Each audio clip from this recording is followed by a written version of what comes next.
She showed up in a torn velvet dress in the middle of a blizzard, and he tried to send her right back. He didn't want a wife. He wanted someone who could survive. And this woman, with her pale hands and city shoes already soaked through with snow, looked like she'd be dead before January. But she refused to leave. And that stubbornness, that one desperate, foolish refusal, would drag both of them into something far more dangerous than any mountain winter. Armed men. Hidden secrets. A fortune powerful enough to bury them both. Drop your city in the comments. Let's see how far this story travels. Hit like and stay until the end. This one's worth it. The train was 40 minutes late. Cole Barrett stood on the platform with snow collecting on the brim of his hat and ice working its way into the crack between his collar and his neck. And he didn't move. He'd been standing in the same spot for the better part of an hour. He wasn't the kind of man who paced. Pacing was for men who had somewhere else to be. He had nowhere else to be. Around him, Silver Ridge carried on the way it always did in Decembers, desperately and without much grace. A mule cart was stuck in the frozen rut near the feed store. Two men argued loudly outside the saloon about something that probably wasn't worth arguing about. Smoke from a dozen chimneys bent sideways in the wind. Cole watched none of it. He stared down the rail line, jaw tight, hands shoved into the pockets of his canvas coat. He'd made this trip once, and he wasn't planning on making it twice. Whatever came off that train today was what he was working with. That was the deal. He wasn't entirely sure what had possessed him to write the letter in the first place. 6 weeks ago, he'd been sitting at his table after 3 days of near silence in the cabin. Just the wind and the creak of the walls and the sound of his own breathing. And something had shifted in him. Not loneliness, exactly. He wouldn't have called it that. More like the slow, grinding recognition that a man running a homestead alone in the high Rockies was one bad leg injury, one bad storm, one bad season away from being a frozen body nobody found until spring. He needed help. Practical help, that was all. He dictated the letter to the agency through the post office clerk in town, a nervous young man named Gerald, who kept blinking too fast. Cole had been blunt about his requirements. He needed a woman with frontier experience or the willingness to acquire it quickly. Someone with a strong back and enough sense to know that survival in the mountains was not romantic. Someone who understood that what he was offering was shelter, food, protection, and the legal status of marriage. And that was the full extent of what was on the table. The agency had responded with a name, Vivian Mercer, 31 years old, originally from Philadelphia. Experience listed as household management, accounting, and this was the one that had nudged him toward writing back, demonstrated adaptability in challenging circumstances. Whatever that meant. He'd sent the second letter. He'd bought the ticket. He'd waited. And now the train was coming around the mountain bend in a long shriek of steel and steam, and Cole Barrett felt something he hadn't felt in a long time. Uncertainty. But the passengers came out the way they always did. Miners, merchants, a few families with too much luggage. Cole scanned them with the detached efficiency of a man assessing traps on a line. Too old. Too young. That one was clearly meeting her husband from the way she was already scanning the platform. That one... He stopped. She was the last one off. She came down the metal steps carefully, one hand gripping the rail so tight her knuckles were probably white beneath her gloves. Except she wasn't wearing gloves. Her hands were bare and already reddening in the cold. She wore a dress that might have been beautiful once, a deep blue velvet with small buttons up the front, but it was torn at the left shoulder seam and the hem was filthy and damp in a way that suggested it had been that way for more than just this trip. Her hair was dark and half loose from whatever arrangement it had started in, and it whipped against her face in the wind, and she didn't push it away. She was too busy looking at Silver Ridge, looking at it like it was the last place on earth she expected to find herself, which, judging by the dress, it probably was. Cole walked forward. "Miss Mercer?" She turned, dark eyes, alert and exhausted at the same time, a bruise along her jaw. Old, going yellow at the edges. But there. Her face was the kind of face that gave away too much when she wasn't guarding it, and right now she wasn't guarding anything. She looked cold and scared and like she'd been holding herself together through sheer stubbornness for longer than was healthy. "Mr. Barrett," she said. Her voice was steadier than he expected. "Educated. That Philadelphia accent clipped and clear even through chattering teeth. Cole looked at her for a moment that went on too long. "Where's the rest of it?" he said. "I beg your pardon?" "Your things. Luggage." He glanced behind her at the train steps. A woman traveling cross-country in December generally arrives with more than one bag. She looked down at the worn carpet bag she was holding at her side. Something moved across her face. A decision, made fast. "I travel light," she said. Cole Barrett had spent 16 years in the mountains learning to read things that didn't want to be read. Weather, terrain, animals. People were easier than most. She was lying. Not about her name or who she was. He believed she was Vivian Mercer. She was lying about the bag. There was a story behind that bag being the only thing she had, and it wasn't a good one. He stood there in the blowing snow looking at this woman in her ruined velvet dress and her bare red hands and the old bruise on her jaw, and he felt the full weight of what he'd done by sending that letter. "You're going to freeze," he said. "I'm already freezing," she said. "Are you going to do something about that? Or are we going to stand here while I find out firsthand?" He almost smiled. He didn't. "Come on," he said, and turned toward the general store. And then he bought her a coat. Not out of tenderness, out of practical necessity. A woman who froze to death on the 2-day wagon ride to the homestead was useless to him, and a dead body in his wagon would raise questions he didn't want to answer. He picked the coat the way he picked tools, for function, not appearance. Heavy canvas, fleece-lined, meant for a man but close enough in size. He set it on the counter. Vivian Mercer looked at it, then at him. "Thank you," she said quietly. "It's not a gift," he said. "I'll dock it from your first month." She put the coat on without another word. The store owner, a wide man named Hatch with a permanent look of mild suspicion, watched them with barely concealed interest. News traveled fast in Silver Ridge, and Cole knew word of the mail-order bride had already circulated. He'd been the subject of enough speculation over the years to be immune to it. He paid for the coat, bought the rest of what he needed, and headed for the door. "Mr. Barrett." He stopped. It was Gerald, the post office clerk, emerging from between two shelves with an ink stain on his finger and that same rapid blinking. He glanced at Vivian with open curiosity. "Everything come together all right?" Gerald asked. "Fine," Cole said. "There's a preacher in town through Saturday," Gerald offered. If the timing..." "I know," Cole said. He walked out. They were married that afternoon in a small church that smelled of candle wax and damp wood. The preacher was a tired man named Brock, who performed the ceremony with the efficiency of someone who'd done it too many times to find meaning in it anymore. There were no other witnesses.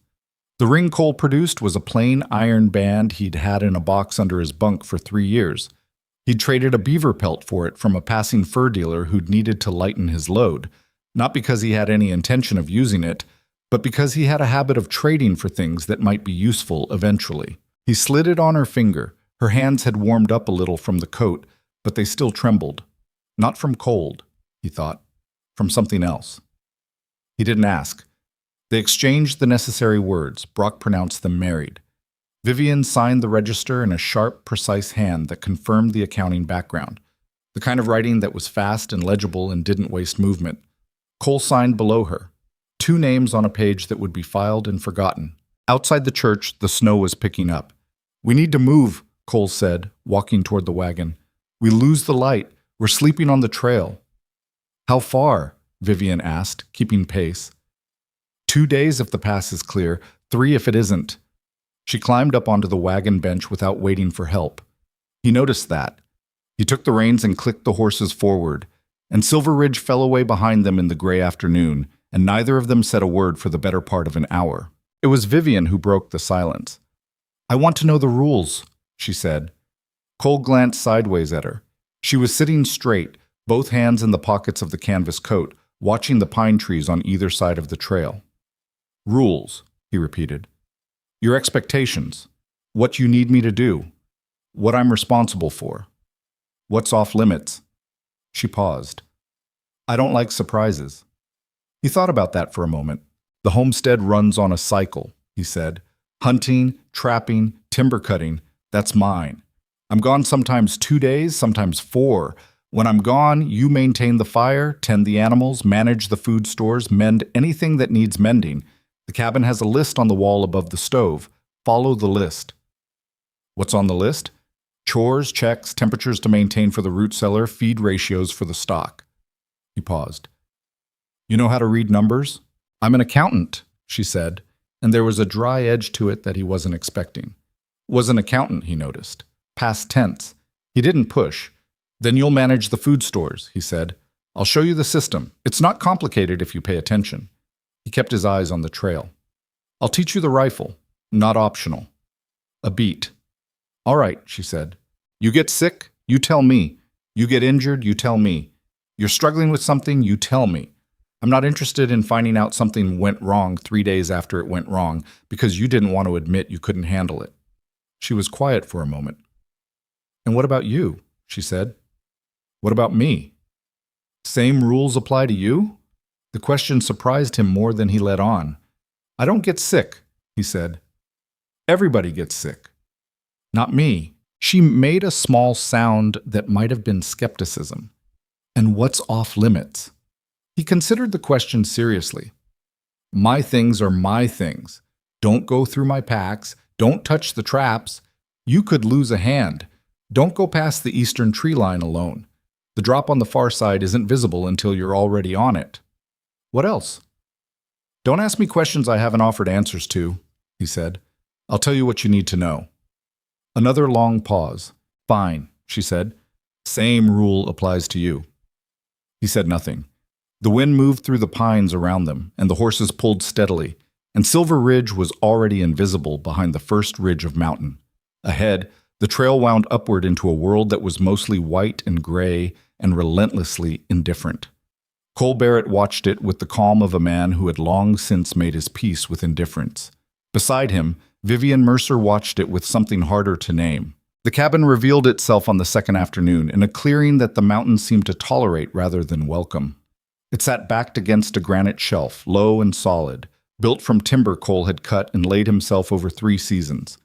It wasn't much to look at. A main room with a stone fireplace, a sleeping area partitioned off by a heavy curtain, a lean-to kitchen attached to the east wall, and a root cellar dug into the hillside behind. It had exactly 1 window. Vivian stepped down from the wagon and stood in the clearing looking at it. Cole unhitched the horses and led them to the small barn without comment. He came back to find her in the same spot. It's smaller than the letter described, she said. I didn't describe it in the letter. The agency's description said established homestead. It is established. She turned to look at him. There was something working in her expression that he couldn't entirely read. Not disappointment, exactly. More like recalibration, like she was adjusting numbers in a column. All right, she said, and picked up her bag and walked to the door. He followed. Inside, the air was cold. The fire had been banked low while he was gone, and it took him 20 minutes to bring it back up to a livable temperature. He walked her through the cabin with the efficiency of a man giving a tour of a tool shed. Here's the wood stack. Here's the water barrel. Check the level every morning. It freezes at the base overnight. Here's the root cellar ladder. Watch the 3rd rung. Here's the list on the wall. The list was long. She read it once, all the way through, without speaking. Any questions? He said. The feed ratio for the horses, she said. Is this adjusted for winter weight or standard? He looked at her. Winter weight, he said. She nodded. He showed her where she'd sleep. The main sleeping area, behind the curtain. He'd moved a cot into the lean-to kitchen for himself. It wasn't a conversation he wanted to have out loud, so he just showed her the arrangement and waited to see if she argued. She didn't. I'll start dinner, she said. He was almost to the door when she added quietly, Thank you for the sleeping arrangements. He stopped. Don't thank me, he said. It's practical. If the fire drops overnight, I need to know faster than you do. It was true. It was also not the whole truth. He kept walking. She burned the first 3 meals. Not catastrophically, not in a way that destroyed anything or wasted precious stores. But the first dinner was scorched on the bottom, the second was watery and undersalted, and the third was edible only because Cole had a high tolerance for food that was more fuel than pleasure. He ate all 3 without complaint. On the fourth night, she made something with dried venison and root vegetables, and a handful of dried herbs she'd found in a cloth bag hanging near the stove. He didn't know what she'd done differently, but it was hot and it was good, and when he looked up from the bowl, he found her watching him with an expression of cautious assessment. "Better?" she asked. "Yeah," he said, just the one word. She went back to eating, but something in her shoulders dropped a fraction of an inch. He noticed. The days developed a rhythm. He was up before dawn, out checking lines and hauling wood before the light changed. She was up shortly after. He'd hear the fire being stoked and the sound of the water barrel lid, and then silence as she worked through the morning. When he came in midday, there was food. She was learning the list, making small improvements he hadn't asked for, rearranging the root cellar shelves so the inventory was visible at a glance, mending a crack in the barn door frame with spare timber she'd found in the lean-to. He didn't compliment her on it, but he started leaving the morning wood already stacked inside the door instead of on the porch.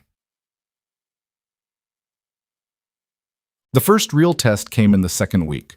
A storm system moved down from the north with very little warning, the kind of sudden, vicious blizzard that the Rockies produced with casual cruelty, as though to remind anyone living in them that their presence was conditional.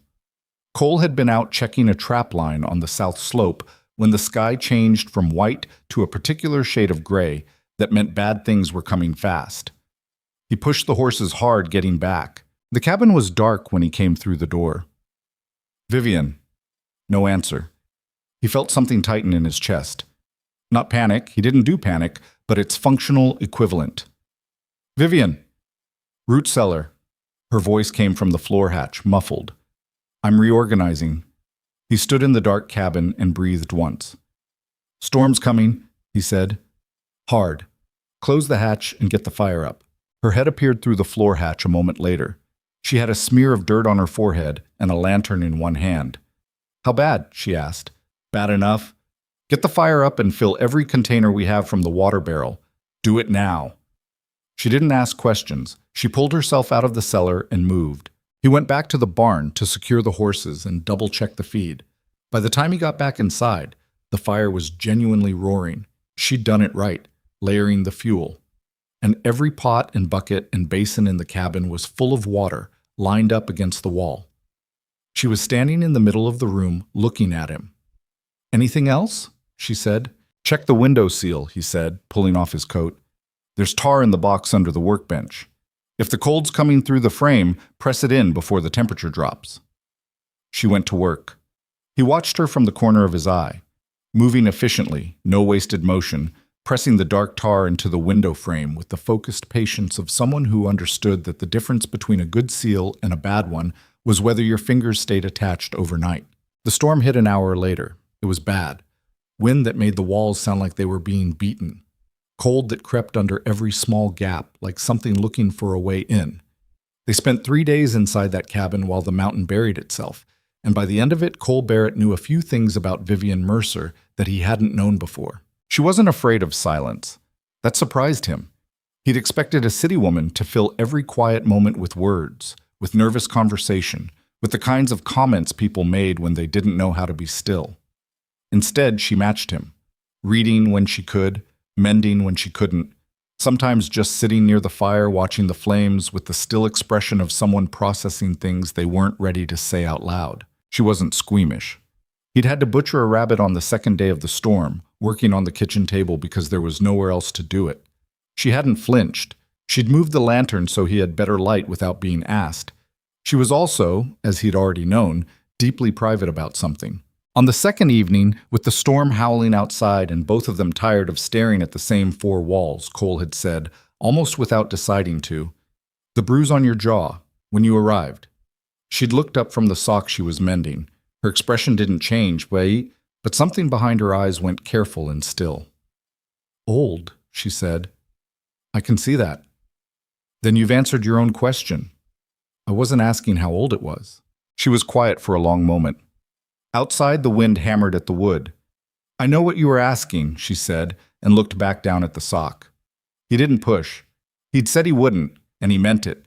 But the bruise and the single bag and the torn dress and the past tense she'd used about being an accountant, Those things lived in the back of his mind like pieces of a trap he didn't have all the parts for yet. On a clear day in the third week, with the storm memory gone and the sky a hard, brilliant blue, Cole took her out behind the cabin with the Winchester. She'd never fired a gun. She was honest about that. He appreciated honesty more than he appreciated almost anything else. "You're going to hate the first 10 tries," he said. "I've hated worse things," she said. He showed her the loading and the safety and the basic mechanics before he let her touch the trigger. She listened with complete attention, the kind of attention that didn't ask unnecessary questions because it was actually retaining information the first time. The first shot went 3 feet wide of the tree stump he'd set up. The recoil knocked her back a step, and she nearly dropped the rifle. "Brace into it," he said. "You're fighting it before it fires. Lean forward." "I'm leaning forward." "More." She tried again, 2 feet wide. "Your grip on the stock is wrong. Here." He adjusted her hands without thinking about it, moved her right thumb and repositioned her left palm, and the contact was brief and impersonal, but he felt her go very still under his hands. He stepped back. "Try again," he said. The third shot hit the edge of the stump. She lowered the rifle and looked at the stump with an expression of pure calculation.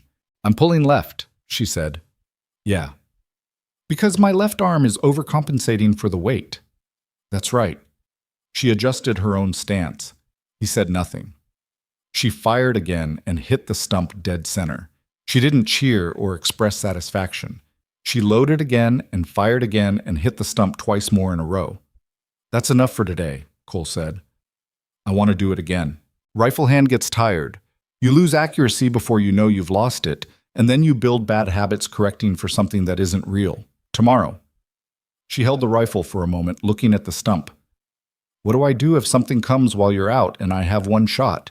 she said. "One clear shot and I can't miss?" "What kind of something?" "Whatever kind is worst." He thought about it seriously. "Front shoulder," he said. "Not the chest? The front shoulder, just below the neck. It breaks the animal's ability to charge and usually drops it. And if it doesn't drop? Then you put your second shot in the same place and back up." She looked at him. "That's it?" she said. "That's it," he said. "Most problems in the mountains come down to one decision made correctly." She looked back at the stump. "All right," she said, and handed him the rifle. They were building something in those weeks. Cole would not have called it friendship. That word suggested a warmth he wasn't ready to put a name to. But there was a functional ease developing between them, the way a tool fits a hand after enough use. He knew how she took her coffee, black, no sweetener. She claimed she'd run out of the preference for sugar somewhere in eastern Kansas, which she said with no further explanation. He knew she woke once in the night, every night, and checked the window before going back to sleep. He knew she sometimes sat with a small notebook and wrote in it in a compact, controlled hand, and that she closed it when he came near. He didn't ask about the notebook. She knew how to read his silences, which ones meant leave him alone and which ones meant simply that he was thinking. She knew he took 2 cups of coffee in the morning and nothing in the afternoon. She knew the sound that the north wall made before a wind change because he'd told her once. They were, in the quiet and brutal isolation of the mountain winter, slowly becoming something like partners. Not a love story. He wouldn't have called it that. A survival arrangement that was working better than expected. That was what he told himself. It was late January when he came home to find her sitting on the floor of the cabin. Not hurt, not sick, just sitting on the floor with her back against the base of the bunk, knees pulled up, looking at nothing in particular. The fire was fine, the food was on the stove, everything was exactly as it should be. He stood in the doorway. "Vivian." She looked up. Her eyes were dry, but they had the look of someone who'd been somewhere very dark and had only recently started coming back. "I'm fine," she said. "I didn't say you weren't." He came in, took off his coat, and put the kettle on the fire. He didn't ask her to get up, and he didn't ask what was wrong. He made 2 cups of coffee, and he set one down on the floor beside her, and he took his to the chair by the fire, and he sat. That was it. She stayed on the floor. He stayed in the chair. The fire worked. The wind ran along the outside of the cabin in long, low notes. After a while, she said, "Do you ever miss people? Specific people you've lost?" He thought about it. "Yes," he said. "What do you do with it?" He considered the question with the seriousness it deserved. "I let it be there," he said. I don't push it down and I don't feed it. I just let it exist and wait for it to quiet. She was quiet for a moment. Does it always quiet? She asked. Eventually, he said. Not always when you want it to. She picked up the coffee and held it in both hands. That's the most you've said about yourself in 3 weeks, she said. Don't get used to it, he said. She made that small sound again, the one that might have been a laugh if it had gone a little further. He thought, she's afraid of someone. Whoever gave her that bruise, she's still afraid of them. He didn't say it. He looked into the fire and let the evening be what it was. And outside the mountain held them both in its cold, indifferent grip, and inside the warmth was enough. For now, February came with a brief, deceptive thaw. 3 days of above-freezing temperatures that made the snow turn heavy and gray, and then hard again when the cold returned. Cole read the thaw for what it was. Starvation season for predators. When prey was harder to find and the pack hierarchy was under pressure, things that normally kept their distance stopped keeping it. He told her before he left on the 4-day trap run. I'll be back Thursday at the latest, he said, loading the saddlebags. If it's Friday, there was weather. And if it's Saturday, she said, come to town. Don't come looking for me. She stood in the barn doorway with her arms crossed, coat buttoned to the chin. What should I be watching for? She asked. He paused. Tracks, he said. This time of year, wolf packs range farther. If you see prints near the tree line, don't go near the tree line. And if they come to me? He looked at her. They won't, he said. The barn smell usually keeps them back. She held his gaze with the expression he'd started to recognize, the one where she was filing information and didn't like the gaps in it. But if they do, she said. He tightened the saddle strap. You know where the rifle is, he said. He rode out. He was 2 days out, working a line along the northwest ridge, when the blizzard caught him. Not the dramatic kind that gave warning. This one came out of a clear afternoon in less than an hour, the temperature dropping 20 degrees as a pressure system rolled off the peaks with total disregard for anyone's plans. By the time he recognized what was happening, it was already unsafe to ride back, and he made camp in a rocky overhang and waited it out with the horses and the cold and the uncomfortable mental math of how many days he was going to be late. Vivian was alone in the cabin. He'd built that cabin to be defensible. The door was solid. The shutters were heavy. She had the rifle and she knew how to use it. He'd watched her put 4 clean shots into a target at 40 yards just last week. She was fine. He told himself that every 4 hours when he woke to check the horses, and he almost believed it each time. What she never fully told him, what came out in pieces over the weeks after, was the sequence of it. She'd heard the dogs first. The homestead had 3 dogs, 2 working dogs that slept in the barn, and an older male named Grit who sometimes slept inside. Around midnight on the 3rd day of Cole's absence, all 3 started making sounds she'd never heard from them before. Not barking. A lower, different sound. Grit was standing at the base of the door with his hackles raised and his whole body vibrating. She got up. She pulled on her coat and her boots, and she took the rifle from the wall and checked the load the way Cole had shown her. Through the single window, with the frost half covering the glass, she could see shapes at the tree line. She counted. 5. Maybe 6. The largest one was already crossing the clearing. She told him later that she'd thought about opening the door. She hadn't, obviously, but she'd thought about it, because there was some part of her that had believed if she stayed behind wood, she wasn't really facing it, that it wasn't really happening. She recognized that impulse for what it was, and she'd put the rifle through the shutter slot instead. Cold barrel against the cold wood. Target in the dark. She'd fired. The sound was enormous in the frozen night. It rolled off the granite shelf behind the cabin and came back doubled, and the shapes at the tree line scattered. The largest one dropped. She reloaded. Waited.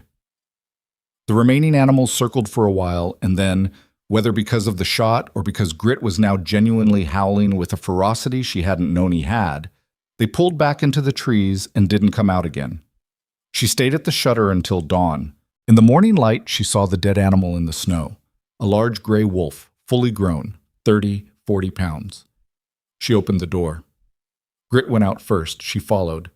She stood over the wolf for a long time. Mutt. Cole came over the ridge on the afternoon of the 4th day, the horses exhausted and ice on his coat. He saw the body in the snow from 100 yards out. He pushed the horses faster than they wanted to go. She was in the barn, working.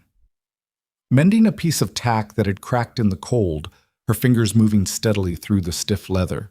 She had a bruise across her left cheekbone, fresh, purpling at the edges, and a deep scratch on her forearm that she'd bandaged with strips from an old shirt. She looked up when he came in. "You're early," she said. He looked at her. The bruise, the bandaged arm, the expression on her face that was tired and guarded, and something else, something below both of those.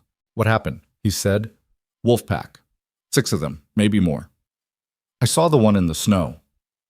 "I put it there," she said. He stood in the doorway of his barn, trail-worn and cold, looking at this woman who had arrived on his platform 2 months ago in a ruined velvet dress and bare hands, and who was sitting in his barn mending leather and telling him she'd shot a wolf at midnight to protect his animals like it was a fact she was submitting for record. "You all right?" he said. She looked at him for a long moment. "The recoil knocked me sideways," she said. "Hit the shutter frame." She gestured at her cheekbone.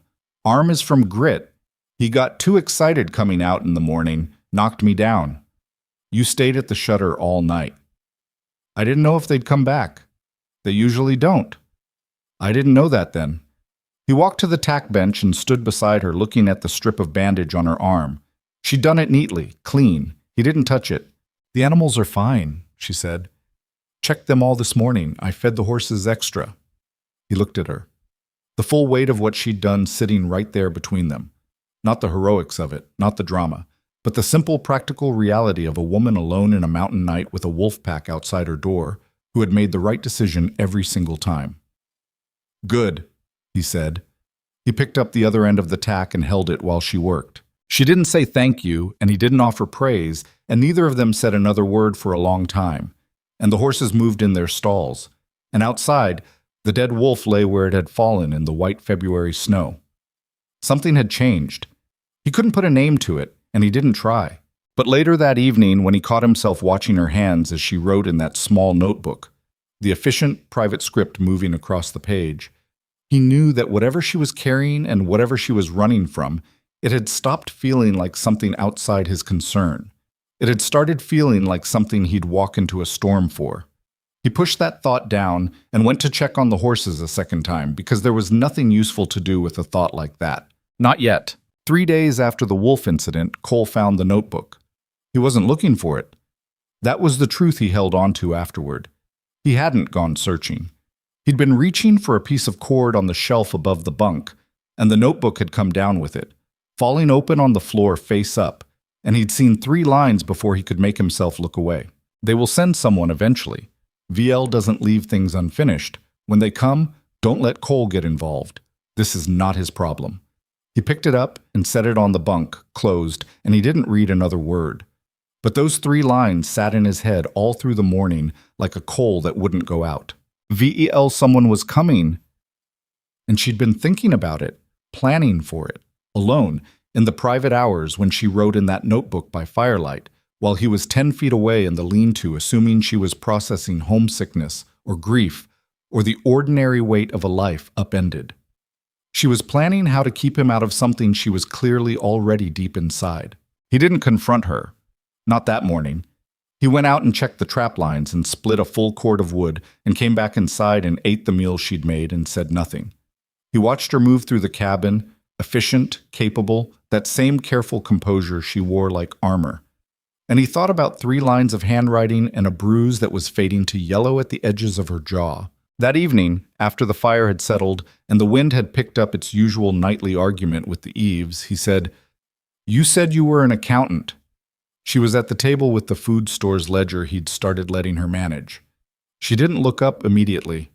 That half-second pause told him everything about how ready she wasn't for this conversation. "I was," she said. "For who?" Another pause, longer.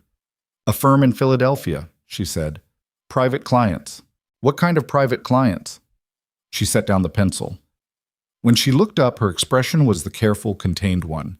Not hostile, not afraid, just sealed tight like a window that had been latched from the inside. "Why are you asking me this now?" she said. "Because you've been here 2 months," he said, "and you're still not telling me what you're running from. and I've been patient enough. I told you I don't owe you answers you haven't earned. Fair, he said, and I'm not saying you owe me anything. I'm saying that whatever it is, it's already here with us in this cabin. Has been since the first day, and I'd rather know what I'm sharing space with. She was quiet for a long time. Outside, snow was starting again. The soft, patient kind that built up silently and didn't announce itself until morning.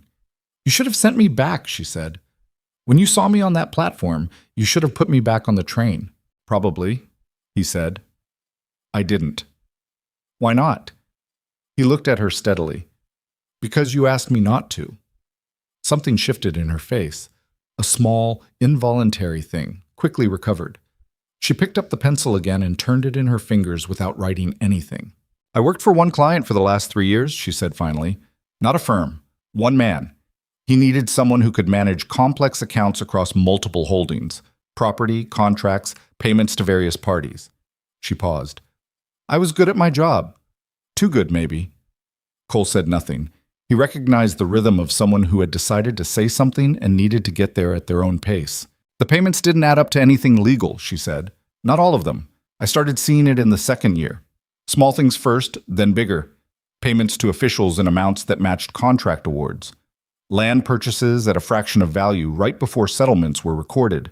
And then she stopped. Started again. There were payments to men I recognized as hired agents, not security, not investigators. She looked at him. Cleaners. The kind of men who make problems disappear. The fire settled in its grate. I started copying records, she said. Not all at once. A few pages at a time, over months. Into a ledger of my own. I didn't know what I was going to do with it. I just couldn't. I kept thinking someone should have it, in case something happened to me. And then something did, Cole said. She touched the side of her jaw. Not the bruise, which had faded, but the place where it had been. He found out what I'd been doing, she said. I don't know how. One of the other clerks, maybe, or someone going through my things. I came back from lunch one afternoon and 2 men were waiting in my office. A beat. I ran. You got out. Barely. She looked down at the table. I had the ledger in my coat. I had $11. I took the first train west that was leaving, and I kept changing lines until I ran out of money, and then I answered the agency advertisement because I needed somewhere that wasn't a city. She said it plainly, without drama. Somewhere no one would look for an accountant from Philadelphia. Cole was quiet for a moment. This man, he said. Who is he? She met his eyes. His name is Victor Langford, she said. He watched her face as she said it, the slight tension in her jaw, the way she held herself very still, as if the name itself had weight. He'd heard the name. Not here, not in Silver Ridge, which was too high and too small for that kind of reach. But before. Years back, when he'd had occasion to pass through Denver, he'd heard men at a rail office talk about Langford the way men talked about weather systems. Not as something that could be reasoned with, only tracked and avoided. Railroad money. The kind that had bought half a territory and was working on the other half. Where's the ledger now? Cole said. She held his gaze. Somewhere safe, she said. In this cabin? Somewhere safe, she repeated. He nodded once. He wasn't going to push on that. All right, he said. She blinked. All right? That's it? What did you expect? I expected... She stopped, shook her head slightly, as if she'd had a speech prepared and the situation had failed to require it. I expected an argument, or you telling me to leave. Why would I tell you to leave? Because I brought something dangerous into your home, she said. Because I lied to you about who I was. You didn't lie, he said. You didn't tell me. There's a difference. She looked at him for a long moment. Something in her expression was doing something complicated that she couldn't entirely suppress, and she pressed her mouth together and looked back down at the ledger. Get some sleep, Cole said, standing. Tomorrow's cold check day and the East Line needs resetting. He went to the lean-to. He lay on the cot in the cold kitchen space and looked at the ceiling and thought about a man named Victor Langford and a ledger hidden somewhere in his cabin and the woman sleeping on the other side of the curtain who had been carrying all of it alone for months. He didn't sleep well, But in the morning, he got up and made coffee, and when she came out of the sleeping area still pulling her hair back, he handed her a cup without a word, and they started the day. And that was a kind of answer, too. March arrived with the grudging reluctance of a season that knew it was losing. The cold didn't break. It never fully broke in the high Rockies, not until late April, and sometimes not even then. But the quality of it changed, less absolute, less like the world had decided to freeze permanently, and more like it was considering other options. The days got longer by minutes. Cole noticed, and he thought Vivian noticed too, though she didn't say anything about it. What she did do was spend more time outside, checking on things she didn't strictly need to check on, standing in the clearing with her face tipped up to a sky that was sometimes, briefly, the color of something other than gray. She was stronger than she'd been in December. That was simply true, and he recognized it the way he recognized changes in terrain, as information, not sentiment. Her hands had calloused. She moved through the homestead routines without thinking about them, the way the body eventually takes over from the mind when a task becomes familiar enough. She could read the animals' moods. She knew which of the horses was going to be difficult on cold mornings. She could tell the difference between the sounds the wind made when it was just passing through and the sounds it made when it meant to stay. She'd also started asking better questions. Not more questions, better ones.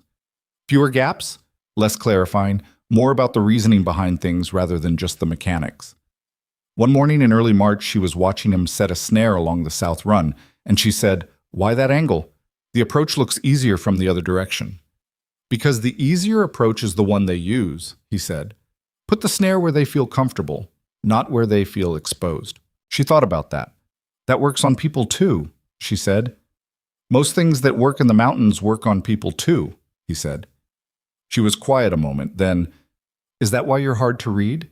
You don't use the comfortable approach?" He looked at her. She was watching the snare, not him, her expression merely curious. "I'm not trying to be hard to read," he said. "I know," she said. "That's what makes it hard." He didn't have an answer for that. He finished setting the snare, and they walked back toward the cabin through snow that was starting, at the southern edges of the clearing, to show a faint pale green beneath its surface. He was aware of her beside him in a way that had been building for weeks, and that he was actively choosing not to examine directly. It was the kind of awareness that lived in small things. The fact that he noticed when she changed where she sat in the evenings, the fact that he was listening for her footstep when he came back from the lines, the fact that 3 weeks ago he'd have described her as a practical arrangement and now couldn't quite make that description sit flat. He left it alone.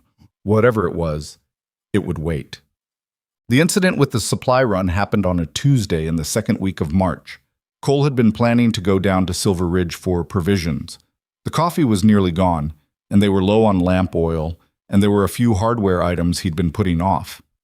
Vivian had given him a list the night before, neat and organized in order of importance, which he'd folded and put in his coat pocket without comment. At breakfast she said, "I want to come." He looked up. "Town," she said. "I want to come with you."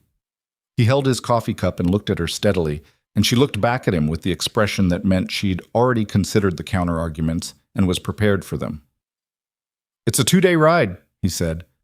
"I know how far town is. The trail down the east side is rough this time of year, ice under the melt. I've ridden worse." He hadn't actually known she could ride until 3 weeks ago, when she'd quietly saddled one of the horses for a perimeter check without mentioning that she'd never told him she knew how. She rode well, it turned out, better than he expected. "You haven't been to town since you arrived," he said. "That's why I want to go," she said. Something in the way she said it, flat and direct, without the careful composure she usually maintained, made him read it differently. Not restlessness, need, the kind that had nothing to do with supplies and everything to do with the particular suffocation of months of isolation, even if the isolation had been chosen. He put his cup down. "All right," he said. She'd been braced for an argument. He could tell by the way her expression recalibrated when he agreed. She covered it quickly. "I'll be ready in 20 minutes, she said. She was ready in 15. Morn. Silver Ridge in early March was half-thawed and fully muddy and smelled of everything winter had preserved and spring was now reconsidering. The main street was a river of slush. Someone had laid boards across the worst of it, and the townspeople navigated them with the expertise of people who'd been doing it every year for decades. Vivian rode in beside him without appearing to look at anything in particular, which meant she was looking at everything. Cole did the hardware first, the practical stops where transaction was the main event and conversation was minimal. She came with him into the general store, and he caught Hatch watching her the way he'd watched her when she'd first arrived, with that shopkeeper's assessment that was partly commerce and partly nosiness. "Mrs. Barrett," Hatch said, which was the first time Cole had heard anyone say that, and he felt Vivian go very slightly still beside him. "Mr. Hatch," she said pleasantly, and handed him the list without missing a beat. They were leaving with the last of the parcels when Cole saw the poster. It was nailed to the post outside the land office. A notice, not quite a wanted poster, but close enough that his eye caught it before his mind identified why. A name. Vivian Mercer. A description. A contact through the Pinkerton agency. Information sought. He kept walking, didn't look at her, loaded the parcels into the wagon, and said quietly, "We're leaving now." "I saw it," she said. Her voice was perfectly even. "How long do you think it's been up?" "I don't know." A pause. "At least a few days. Maybe longer." He untied the horses. She climbed up onto the wagon bench without being asked, and he could see, from the set of her shoulders and the particular way she was holding her face, that she was doing what she always did when she was frightened, pulling everything inward until only the surface was visible. They were 2 blocks down the road when she said, "I'm sorry." "Don't," he said. "Cole, I said don't." He kept his eyes on the road. "You've been apologizing in advance for 6 weeks. Stop." She was silent. "They'll know the area now," he said. "They'll start asking around town." He thought for a moment. "Hatch won't talk. He doesn't like outside authority. Gerald at the post office might. He's nervous, and nervous men answer questions when they're asked direct." He glanced at her. "Anyone else you've had contact with?" "The preacher who married us," she said. "But I don't think Brock will say nothing. He's been here 20 years and he doesn't talk about his business." Cole worked through the angles. "The poster goes up now. That means they've been following the agency trail. They know you came west. They may not know exactly how far yet." "They'll find out." "Yes," he said. "They will." She turned to look at him. The afternoon sun was sharp and cold, catching the edges of her face. "What do you want to do?" she said. "What do you mean?" "I mean exactly what I said." "What do you want to do?" "You could go to the Pinkerton office, tell them where I am, collect whatever they're offering." A beat. "I wouldn't blame you." He looked at her for a long moment. "That's a stupid thing to say," he said. "Is it?" "Yeah," he said. "It is." He turned back to the road. "We go home. We figure out the next step. That's what we do." The wagon moved through the March mud, and the mountain rose ahead of them in the afternoon light, and Vivian Mercer sat with her hands folded in her lap, and her face turned slightly away, and didn't say another word for the rest of the ride. But somewhere around the second ridge, when the trail tilted upward and the pines closed in on both sides, her shoulder settled against his arm. Not dramatically, not deliberately, just the small, tired lean of someone who was done holding themselves entirely upright for one day. He didn't move away. The horses found the trail home in the failing light, and the mountain took them back in, and whatever was coming, it wasn't here yet. They didn't talk about the poster that night. There was an unspoken agreement between them that some things needed to be set down before they could be picked back up, that processing and planning were 2 different activities, and trying to do both at once produced neither. Cole fed the horses. Vivian made dinner. They ate. The fire did what fires do. And somewhere in the ordinary rhythm of it, the sharp edge of the afternoon dulled enough that they could both breathe. But Cole was thinking. He was thinking all through dinner and through the hour after. When Vivian wrote in her notebook and he sharpened a blade, he didn't strictly need to sharpen. He was running the problem the way he ran any problem in the mountains, methodically, without panic, from the outside in. The Pinkerton agency was not local law. They answered to whoever paid them, and in this case, whoever paid them was Victor Langford, which meant they had essentially unlimited resources and no particular obligation to legal process. A Pinkerton notice in Silver Ridge meant someone had already narrowed the geography significantly, not to the homestead, not yet, but to the region, to the mountain. It would get more specific. The only question was how fast. The next morning, he saddled up before breakfast and rode back down to Silver Ridge alone, which was almost not something he'd planned to do, and which he didn't tell Vivian about until he was already at the door. She looked up from the stove. "I need to know what they know," he said. "I'll be back tonight. Cole, stay inside, both dogs in with you." He was gone before she could argue. In town, he went to the saloon first, because saloons in small mountain towns functioned as the actual communications infrastructure. He bought a drink he didn't intend to finish, and he listened, which was a skill most people underestimated because it looked like doing nothing. Within 40 minutes, he had what he needed. The Pinkerton agent had arrived 4 days ago, a man named Dorian Pike, traveling with 2 other men who were not identified as Pinkertons but who wore guns in the manner of men for whom guns were professional equipment rather than tools or habit. Pike had spoken to the sheriff, a decent man named Aldous who had the look of someone deeply uncomfortable with the situation, and had asked questions about recent arrivals and marriages registered in the past 6 months. Cole finished his drink and walked to the sheriff's office. Aldous was at his desk. He was a compact man in his 50s with a gray mustache and the general expression of someone who had seen enough to be tired but not enough to be cynical. He looked up when Cole came in, and something in his expression said he'd been expecting this visit. "Barrett," he said. "Aldous." Cole sat in the chair across from the desk without being invited. "Tell me about the Pinkerton man." Aldous leaned back. "What makes you think—" "Don't," Cole said. "I've known you 8 years. I know when you're going to say something useful and when you're going to say something political. Skip the second one." The sheriff looked at him for a moment, then forward at his own hands. "His name is Dorian Pike," Aldous said. "He's got a commission signed by a federal magistrate out of Denver, which means I have to cooperate with him on paper. In practice, his warrant is for a woman named Vivian Mercer, wanted for theft of private documents and breach of confidential employment." A pause. "That's what it says on paper. And off paper?" "Off paper, he's got 3 men with him, and he asked specifically about homesteads in the upper elevations. Asked about you by name." Cole felt something go still and cold in his chest. Not surprise. Confirmation. "Hatch?" he said. Hatch told him nothing. Gerald told him you'd ordered a mail-order bride last fall and she'd arrived in December. Aldous met his eyes. "I'm sorry, Cole. Gerald didn't know what he was giving." "I know." He stood. "Where's Pike now?" "Rode out yesterday morning, North Trail." The sheriff paused. "Cole? If she's done something—" "She witnessed something," Cole said. "That's different." Aldous looked at him for a long moment, the kind of look that was doing the math on loyalty versus obligation. "I can't stop him," the sheriff said. "Legally. The commission is real." "I know. But I can be slow," Aldous said, "about reporting conversations I've had." Cole held the man's gaze. "Appreciate it," he said, and walked out. He pushed the horse hard going back up the mountain, not because speed would change anything now, but because the nervous energy that lived in his chest needed somewhere to go, and the horse was the only available option.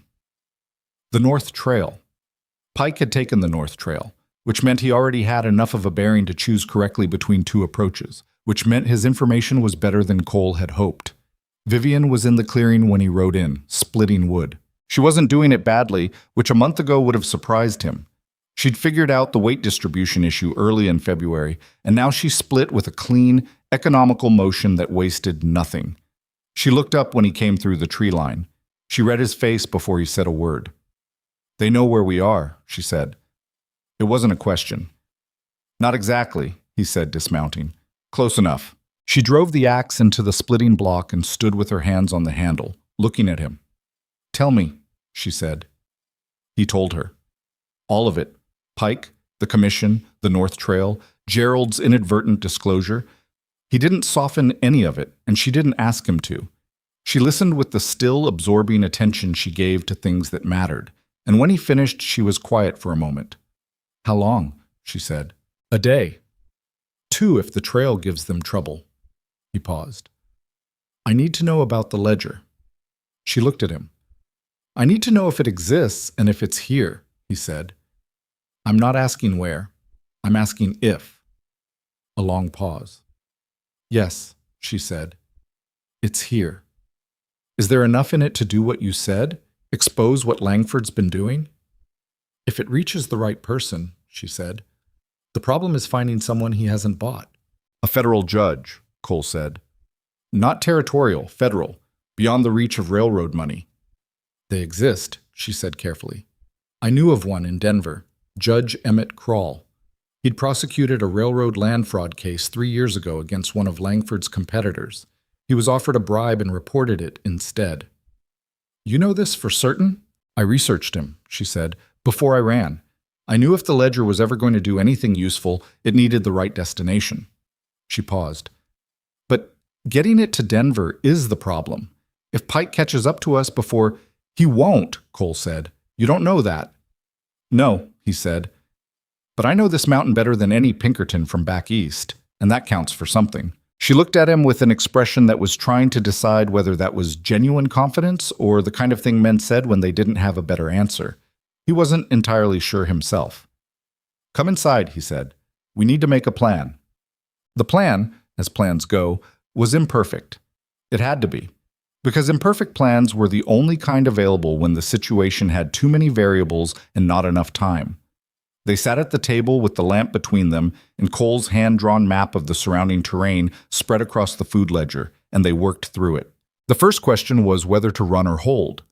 Running had the advantage of mobility and the disadvantage of exposure. 2 people on a trail were visible in ways that a cabin in a clearing was not. Holding had the advantage of defensibility and the disadvantage that a defended position was only useful if help was eventually coming, and help was not coming. We don't run, Cole said. Not yet. If we leave now, we're on open trail and we can't outpace 3 armed men. So we stay, Vivian said. We prepare to stay, he said, and we prepare to move if we have to, both. What does preparing to move look like? Pack what you can't afford to lose into the saddlebags and leave them packed. Have the horses ready to go in under 10 minutes. He looked at the map. If it comes to leaving, we go west, not back down to Silver Ridge. There's a route through the Callaway Pass, harder trail but faster if you know it, and it comes out on the far side of the range near a mail relay station. You know this route? I've run it twice, he said. Once in October, once in early spring. Not in February. No, he said honestly. Not in February. She absorbed that. And the ledger, she said. Separate from everything else, he said. Not in the saddlebags, not in the cabin, somewhere on you, if we're moving. She nodded slowly. She'd already thought about this. He could tell by the fact that she wasn't surprised by the suggestion.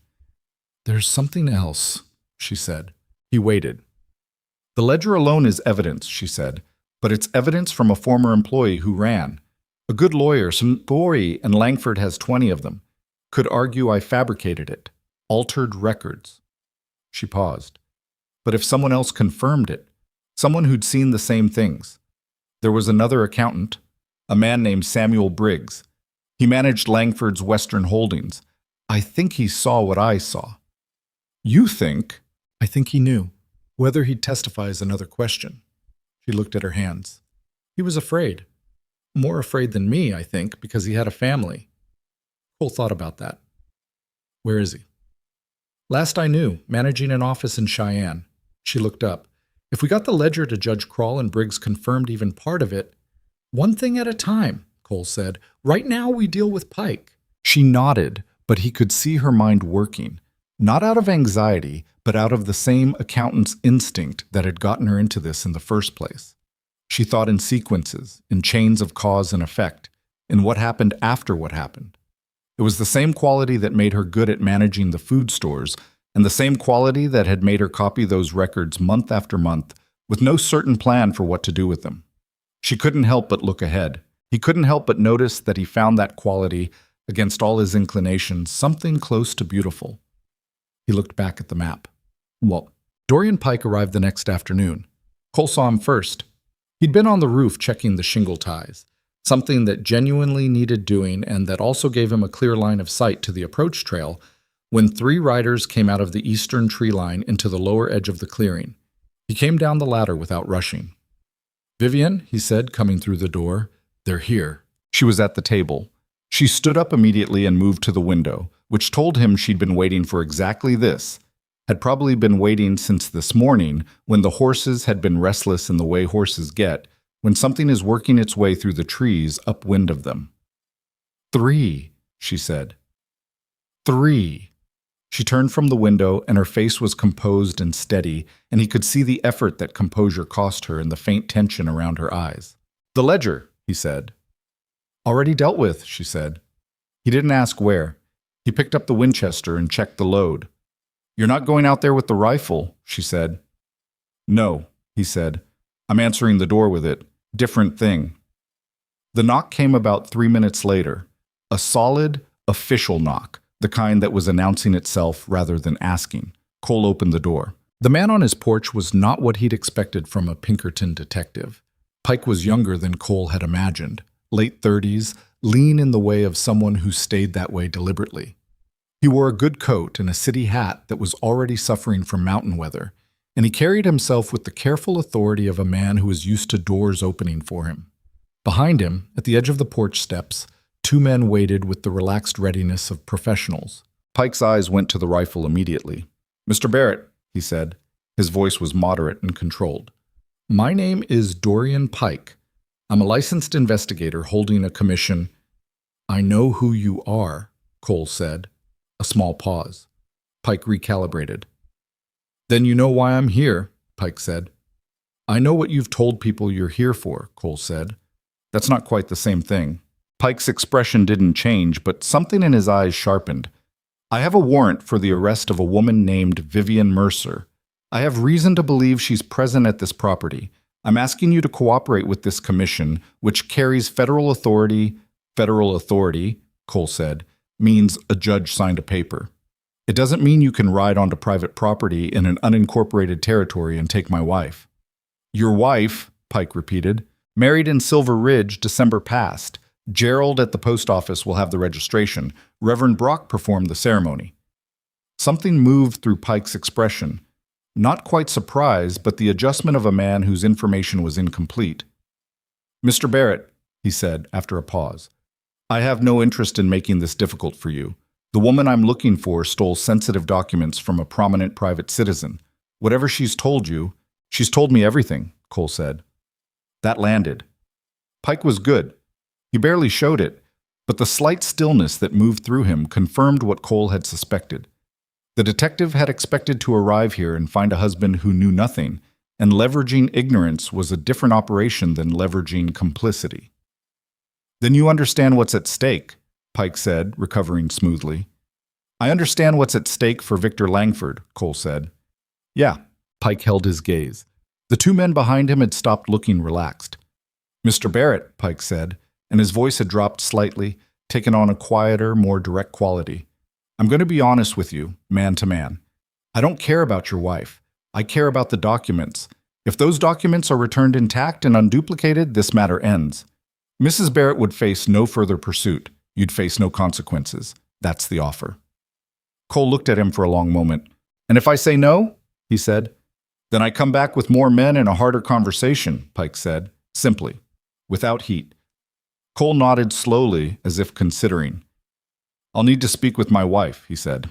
"Of course." "Come back tomorrow morning," Cole said. "I'll have an answer." Pike studied him. Cole met his gaze with the patience of a man who had spent 16 years being read by things more dangerous than a Pinkerton detective. "Tomorrow morning," Pike said finally. "First light," Cole said. Pike turned, said something quiet to his men, and the 3 of them walked back across the clearing to the tree line.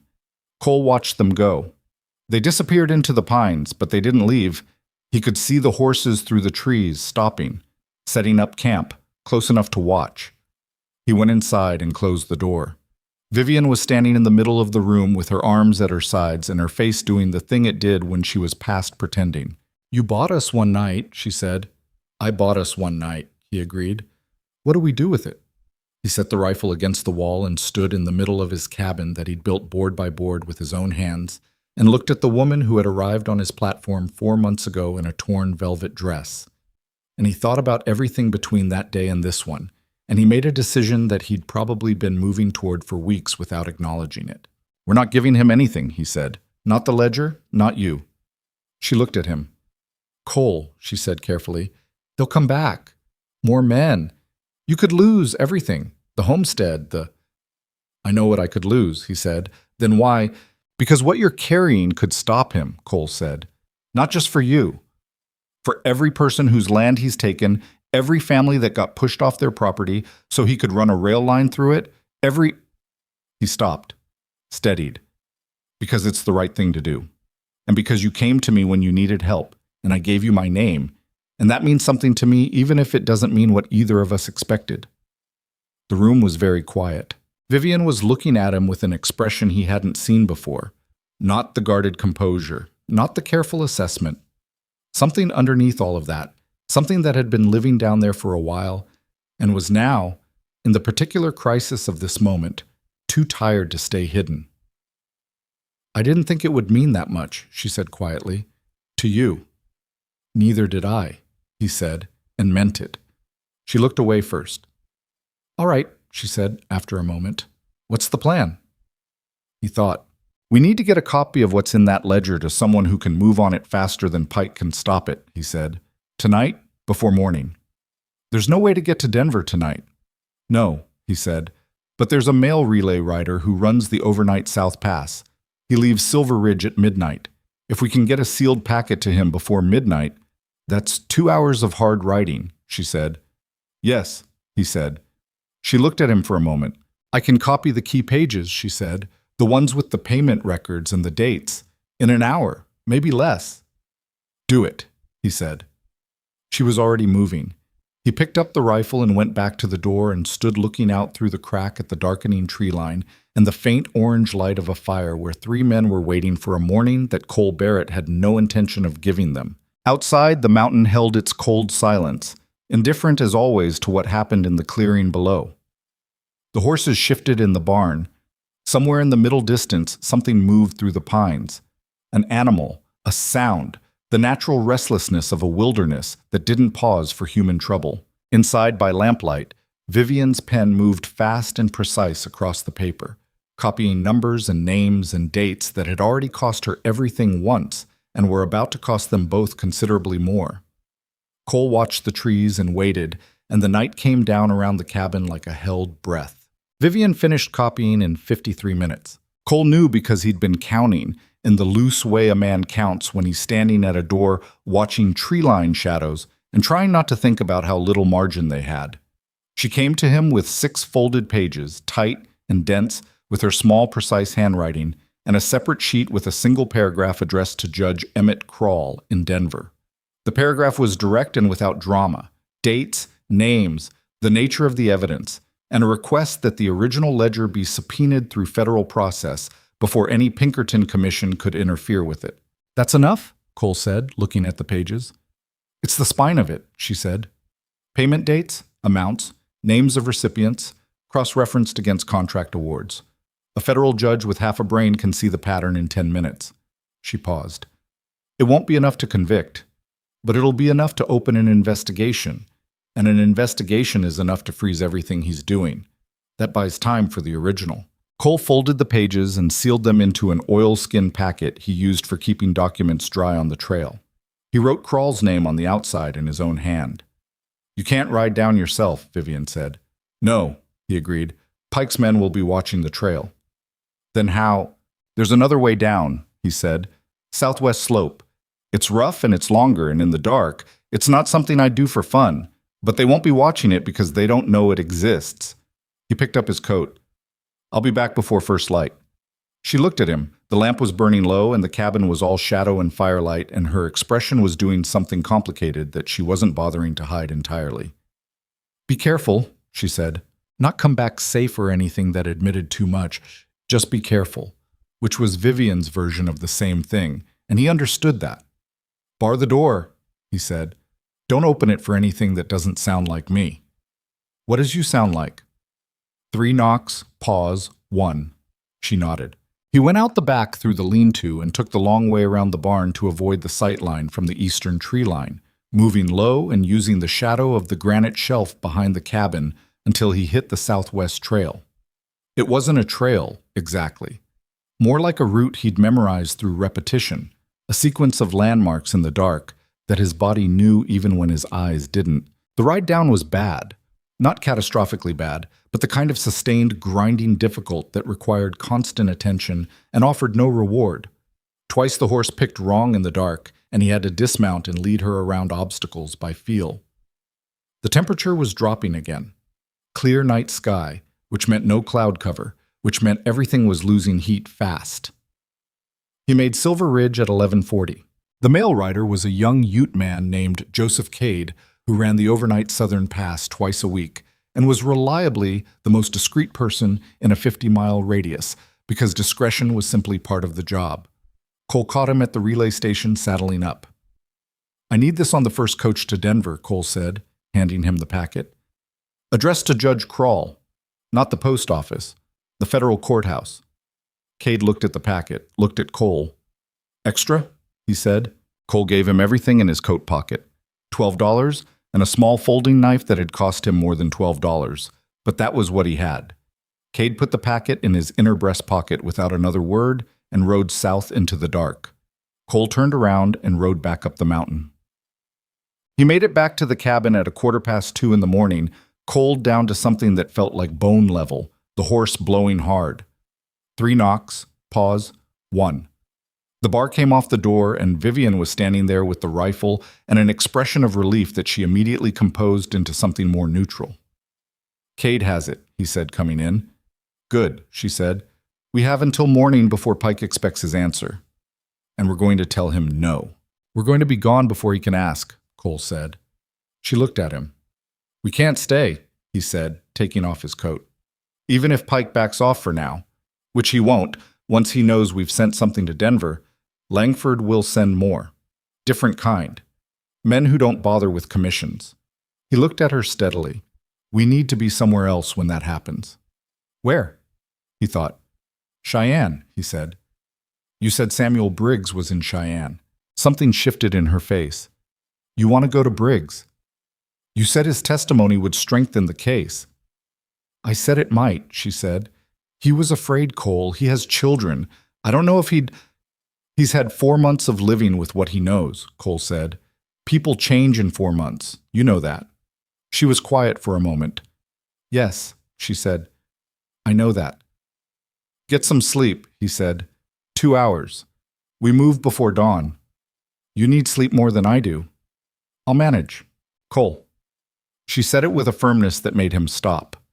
2 hours. I'll wake us both." He looked at her. The lamp was almost out and the fire was low, and she was standing in the middle of the cabin with the rifle still in her hand and her hair loose and the expression on her face that wasn't quite the guarded version and wasn't quite anything he had a clean name for. 2 hours, he said. He sat in the chair by the dying fire and was asleep in less than 10 minutes. When she shook his shoulder 2 hours later, he came awake clean and fast, the way he always did, and he saw that she'd packed both sets of saddlebags and saddled the horses already, which she'd done quietly enough in the barn that he hadn't heard it. He looked at her. "Ready?" she said. They rode out of the clearing at 4 in the morning with the sky still fully dark and a hard cold at their backs, and the horses moving as quietly as horses move when they know they're going somewhere, which is not as quietly as you'd want, but quietly enough. They got 300 yards into the southwest trail before the first shot came out of the trees. It went wide, 10 feet wide, high and left, the kind of shot fired to stop rather than hit. Cole had the horse down to the trees before the sound had finished echoing, pulling Vivian's mount with him by instinct. "Pike's men," he said. "They moved in the night." "They didn't wait for morning," she said. Her voice was steady, but her breathing wasn't. "No," he was already thinking. "They can't see us in the trees. We have maybe 2 minutes before they try to flank. If we go back..." "We can't go back," he said. "The cabin is where they'll push us." He was right. Even as he said it, he could hear horses moving in the darkness to the north. The second man coming around to cut off the cabin retreat. Pike was good. He'd anticipated the early departure and moved to bracket them. 3 men, 2 that Cole could account for in the dark. 1 in the trees to the east where the shot had come from, 1 coming around north. Which meant Pike himself was somewhere he couldn't see yet, probably sitting on the approach trail where he could watch both angles. Cole dismounted. "Get down," he said quietly. Vivian was down before he finished saying it. Follow me, he said. Keep low and keep close. The horses come with us. Where are we going? Back to the cabin, he said. Not to stay. For what's in the lean-to? She didn't ask. She followed. He went in a wide arc through the trees south of the clearing, using the granite shelf as a landmark, moving with the particular kind of careful speed that was something he'd learned a long time ago. The understanding that in bad terrain, fast was usually slower than careful. He could hear the man to the north thrashing through underbrush without that understanding. Amateur noise. They made the cabin from the back. Cole went into the lean-to and came out with two things: a coil of wire and a wooden box that he handled with the specific care of someone who respected what was inside it. Vivian saw the box. Is that blasting powder, he said, for clearing timber? A pause. How much? She said. Enough, he said. Go to the barn. Get both horses into the tree line to the southwest. Wait there until you hear it, and then ride. Don't wait for me. No, she said immediately. Vivian, don't tell me to leave without you, she said. That's not the arrangement. That's not... He stopped. She was looking at him with an expression that had nothing negotiable in it. He thought about arguing and recognized that arguing would cost more time than it was worth. Stay low, he said. Barn to southwest tree line. Keep the horses quiet. She moved. He worked. He didn't have long. He could hear voices now. Two of them, east and north, communicating in the way men communicate when they're trying to coordinate position in the dark without giving themselves away, which is to say badly, with too many words. Pike was still silent, which was more concerning. Cole laid the wire from the blasting box in a line along the east wall of the cabin, around the corner of the lean-to, and across the approach trail. He worked fast and without a light, because a light would tell them exactly where he was. The wire arrangement was rough. He'd done this properly, methodically, for timber work, with careful measurements. This was neither proper nor methodical. It was improvised under pressure in the dark, and it would probably work, and it might also do something unexpected, and the best he could do was account for the most likely outcomes. He was threading the second wire when a flashlight beam cut across the clearing from the eastern tree line and landed squarely on the lean-to. Cole went flat. A voice. He's at the cabin. Running footsteps. Two men, east and north, converging on the clearing. Cole pressed himself against the base of the cabin wall and watched the beam sweep back and forth, and thought about angles. He needed to be behind the granite shelf when it went. He moved along the base of the cabin wall, staying below the beam's sweep, around the north corner, and then he ran. Not gracefully, stumbling once on a route he couldn't see, catching himself with one hand in the snow. The granite shelf was 40 yards. He made it in less than that many seconds and pressed his back against it. He triggered the wire. The sound was enormous. It wasn't a single explosion. It was a sequence. The powder in the lean-to catching, and then the secondary in the pile he'd set against the east wall, and the combined effect sent a column of fire and debris upward that he felt in his teeth from behind the granite shelf. The shockwave moved through the snow in a visible ring. The east wall of the cabin blew outward. The lean-to disintegrated. He heard shouting, one man down from the sound of it. Not dead, but down and stunned. The other one had stopped running. Cole moved while they were disoriented, southwest, toward the tree line, toward where Vivian was supposed to be with the horses.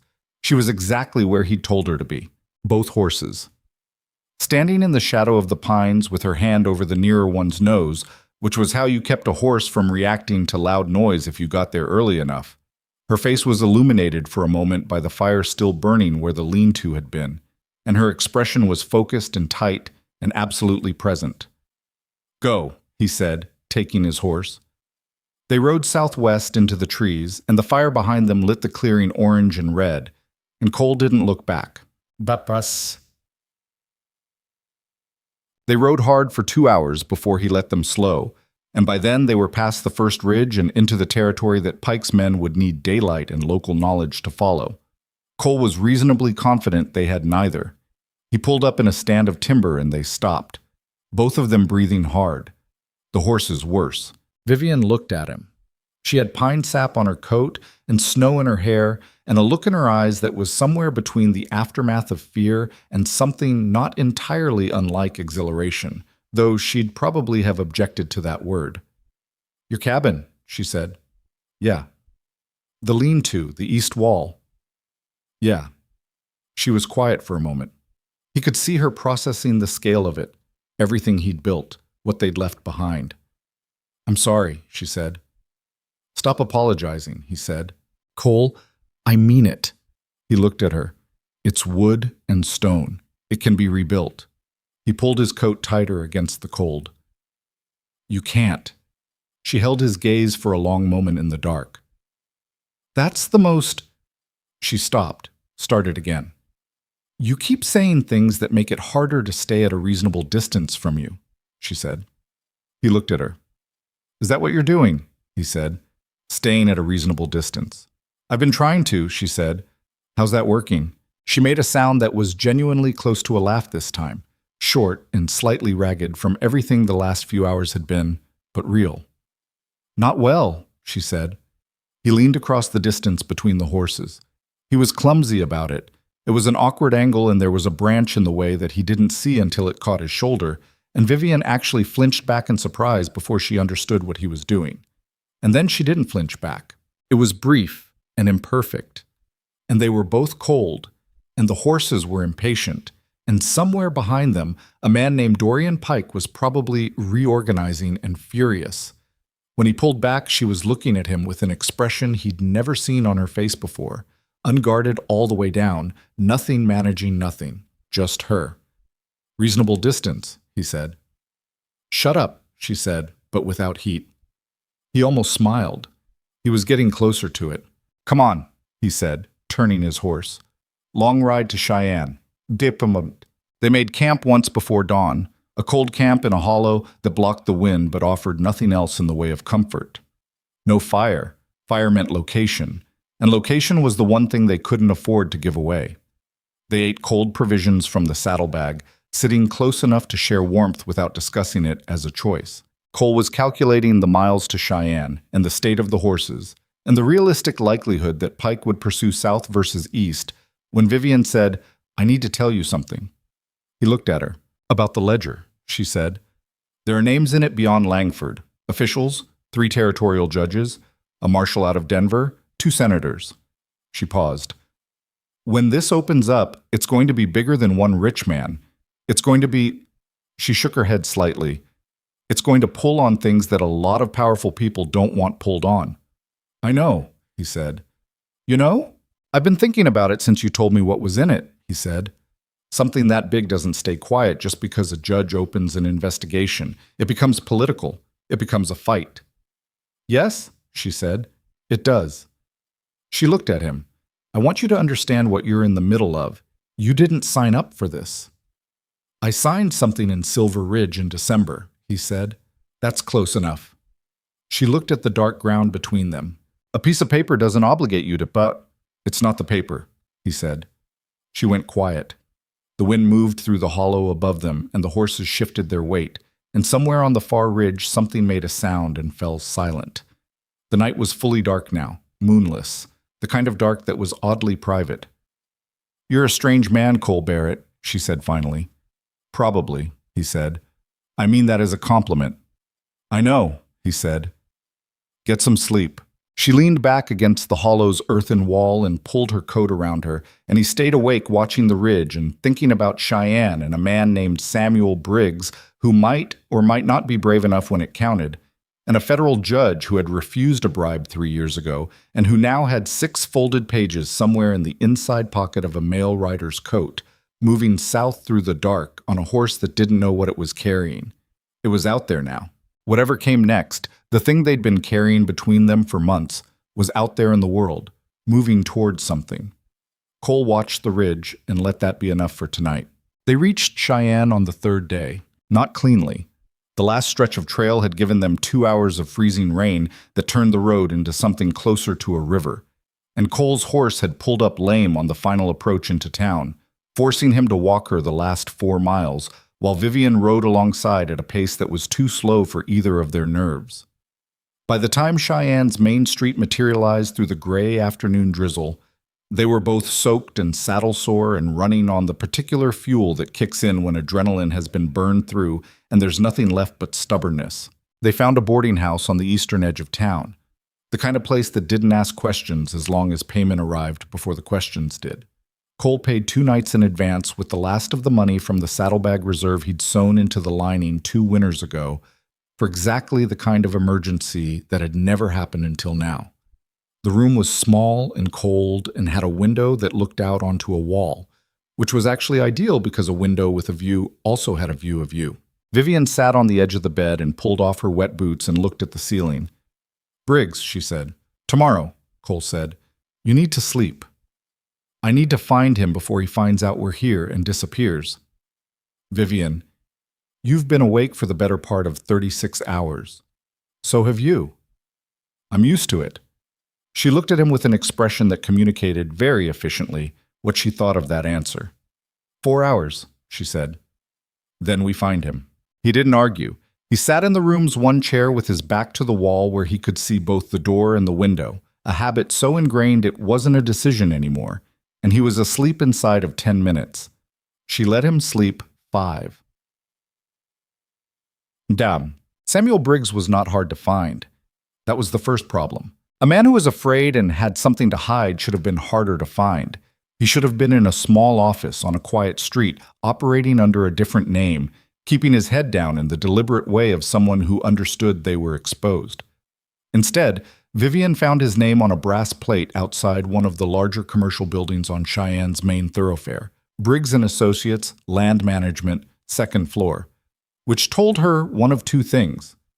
Either Samuel Briggs had decided the best place to hide was in plain sight, or Samuel Briggs had decided not to hide at all. She wasn't sure which possibility worried her more. Cole stood beside her on the boardwalk looking at the brass plate. "He's still working for Langford," Cole said. "I don't know that," she said. "A man cuts ties with Langford's operation. He doesn't put his own name on the door of a land management firm," Cole said. "He's still connected. Or he's trying to appear connected so no one looks at him too closely," she said. But even as she said it, she could hear how thin it sounded. "Only one way to know," Cole said. She straightened her coat, still damp at the collar, nothing to be done about it, and pushed through the door. The office was what the brass plate had promised. Respectable, organized, the kind of space designed to project reliability. A young clerk at the front desk looked up with the professional smile of someone paid to be pleasant. "Samuel Briggs," Vivian said. "Tell him Vivian Mercer is here." The smile went uncertain at the edges. "Do you have an appointment?" "Tell him," she said. The clerk disappeared through an inner door. Cole stood beside Vivian with his hat in his hands and his eyes on the door and the window in equal measure. 30 seconds. A minute. The inner door opened.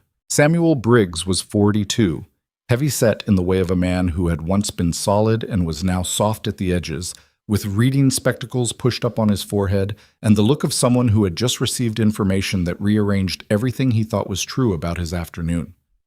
He stopped in the doorway and looked at Vivian with an expression that went through surprise and relief and fear in about 2 seconds flat.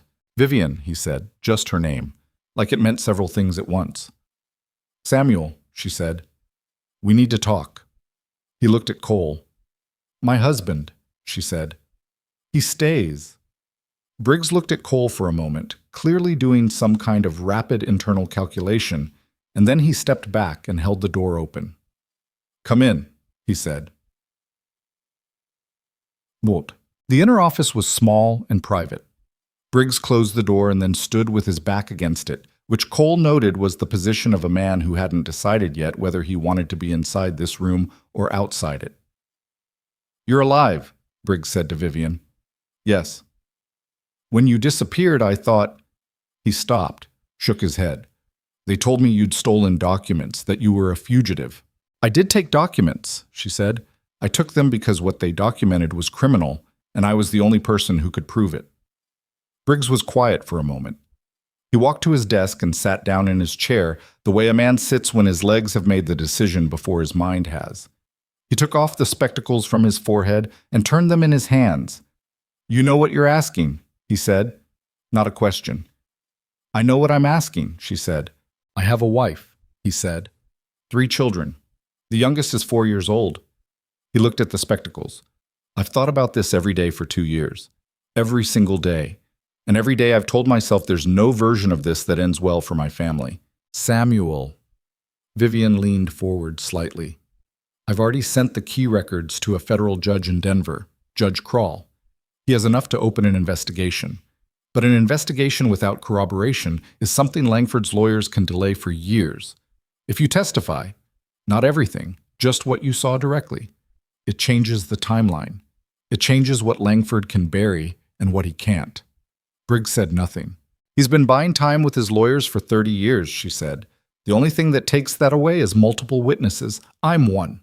You're the other. We're the only two people alive who are inside that operation and can speak to what we saw. There may be others, Briggs said quietly. Probably, she said, but they don't know I'm here. You do. A long silence.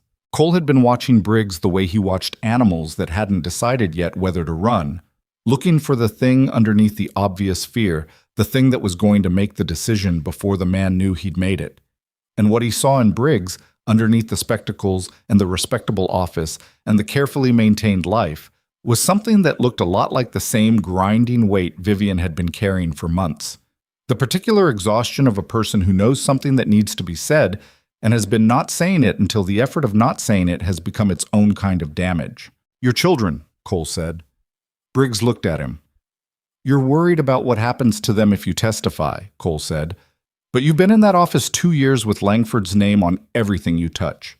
When this breaks, and it's going to break because it's already moving, men who stayed silent get looked at the same way men who helped. You've been thinking about your family's future, so think about it all the way. Briggs stared at him. Who are you, Saul? He said. A man who builds things, Cole said, and I know that the only way to build something that holds is to get rid of the rot first, even when that's expensive. It was a long moment. The office was very quiet. Somewhere outside, Cheyenne went about its business, wagons and voices, and the ordinary noise of a town that didn't know what was happening in a small room above its main street. Briggs put his spectacles on the desk. I want protection, he said. Written, federal, before I say a single word to anyone. That's something Judge Kroll can provide, Vivian said. You'd have to get me to Denver. We're going to Denver, she said. Another silence. Give me an hour, Briggs said. I need to arrange things for my family. Tell them I'm traveling for business. He paused. I'm not lying to them. I am traveling for business, just not the kind they know about. Vivian looked at him. 1 hour, she said. Ba? They waited at the boarding house. Cole sat in the chair. Vivian sat on the edge of the bed. Neither of them slept this time. You think he'll come? Cole said. Not quite a question. I think he's been waiting for someone to make it possible, she said. He needed to know he wasn't alone in it. She paused. People can endure almost anything if they're not alone in it. Cole looked at her. She met his eyes, and something passed between them that didn't need to be said out loud and probably shouldn't have been. Not yet. Not here in a borrowed room in a town they were going to leave in an hour. When this is over, he said. When this is over, she agreed.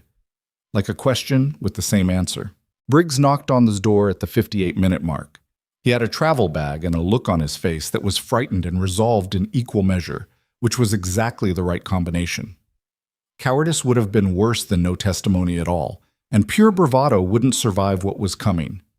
This, the visible working fear of a man doing something he knows is going to cost him, this was the kind of thing that held up. All right, he said. Let's go. The road to Denver took 4 days. Not 3, which was the standard, because they had a lame horse and a man who wasn't used to hard travel and a route that Cole chose for concealment over efficiency. They went south through Laramie and then cut southeast on trails that weren't on any commercial map, staying off the main road where Pinkerton men were most likely to be watching. Cole ran scout. Vivian managed Briggs, who needed managing, not because he was weak, but because fear in a contained man tends to come out sideways, in sudden silences and sharp words, and an occasional paralysis that needed talking through. She was good at it. Patient in the way of someone who had talked herself through the same kind of fear for months and knew where the walls were. On the second night, camped in a hollow south of Laramie with a small fire that Cole had built with the smoke-minimizing technique of long practice, Briggs told them about the massacres. He'd only alluded to them before. Now, in the firelight, with 3 days of committed flight behind him and something unlocking in him because of it, he told them the full account. 3 frontier settlements, families who'd refused to sell their land for the rail expansion, men Langford had hired, not the Pinkerton kind, the other kind, who had gone in at night and made the refusals permanent.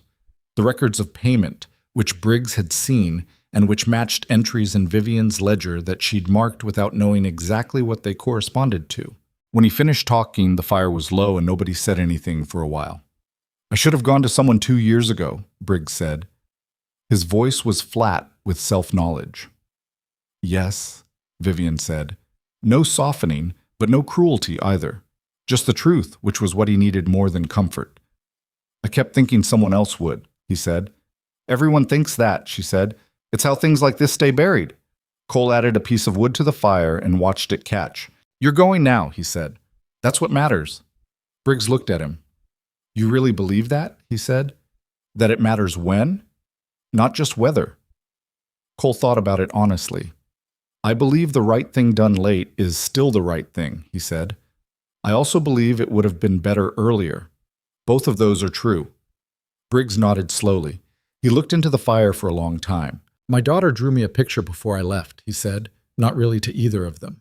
"Mountains. She'd never seen a mountain, just drew what she imagined they looked like." He paused. "I put it in my coat pocket." Nobody said anything to that. There was nothing to say that wouldn't diminish it. They arrived in Denver on a Thursday afternoon in late March, when the city was doing the uncertain business of transitioning between seasons.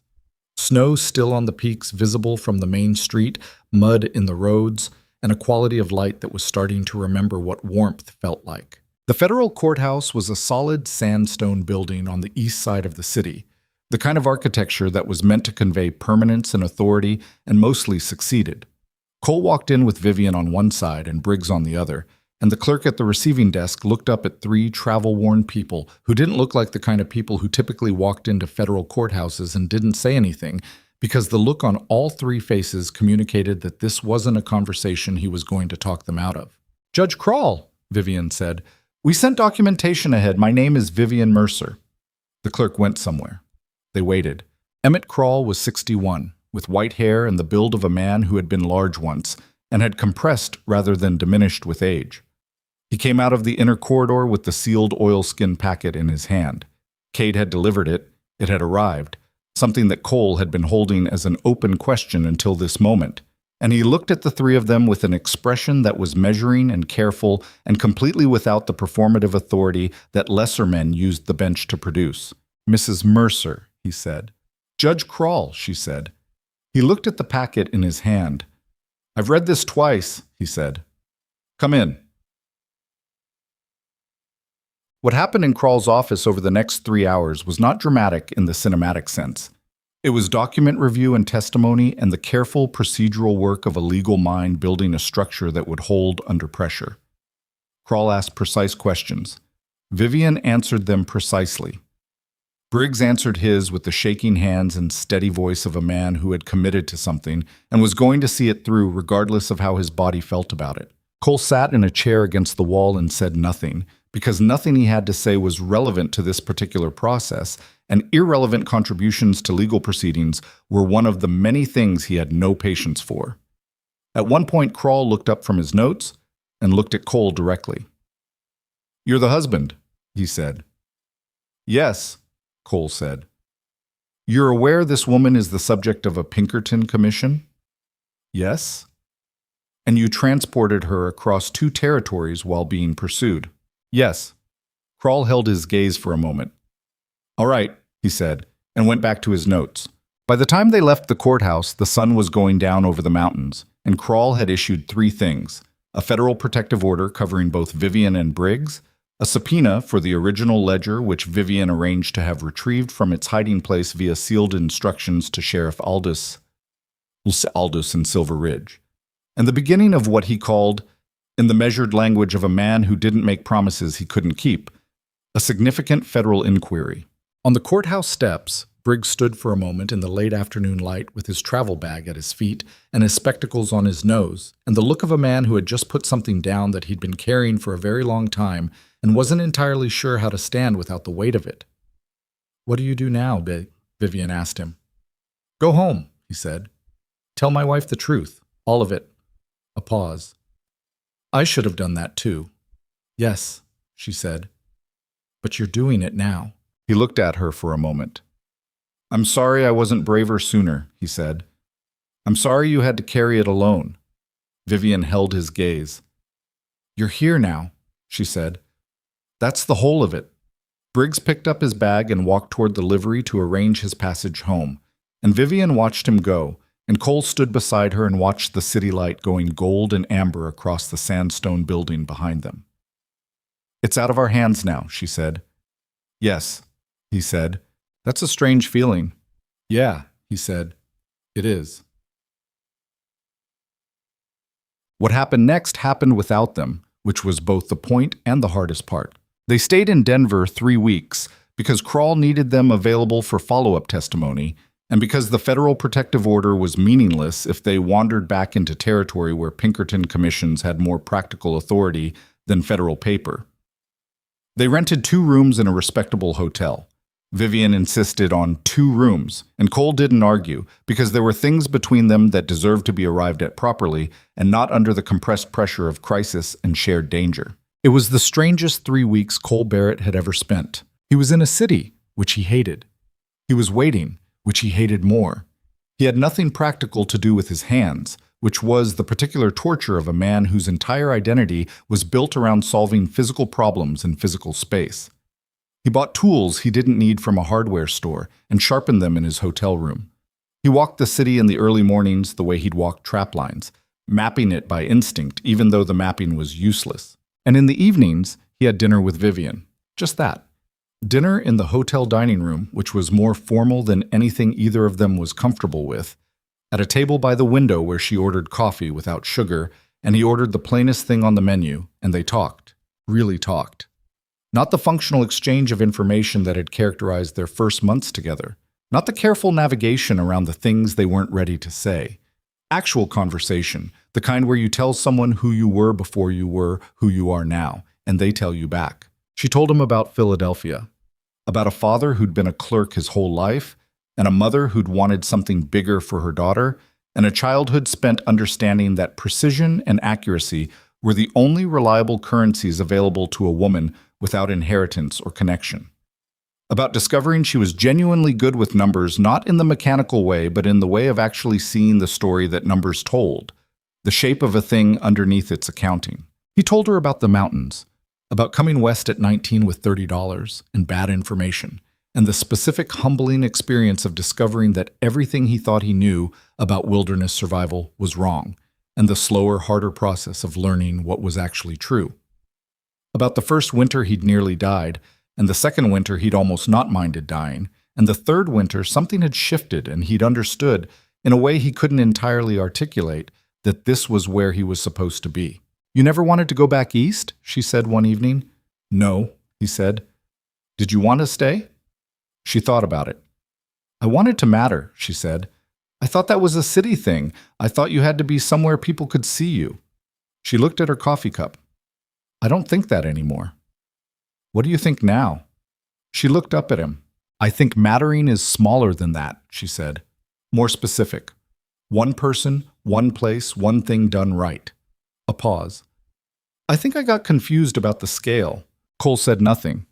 But he thought about a woman who had arrived on a winter platform with nothing but a ruined dress and a bag with a secret in it, and had, over the course of one brutal mountain winter, learned to shoot and split wood and read the weather and face a wolf pack alone in the dark, and who was sitting across from him now in a hotel dining room in Denver, talking about the scale of mattering. He thought, "I am entirely in love with this woman, and I have been for longer than I want to admit."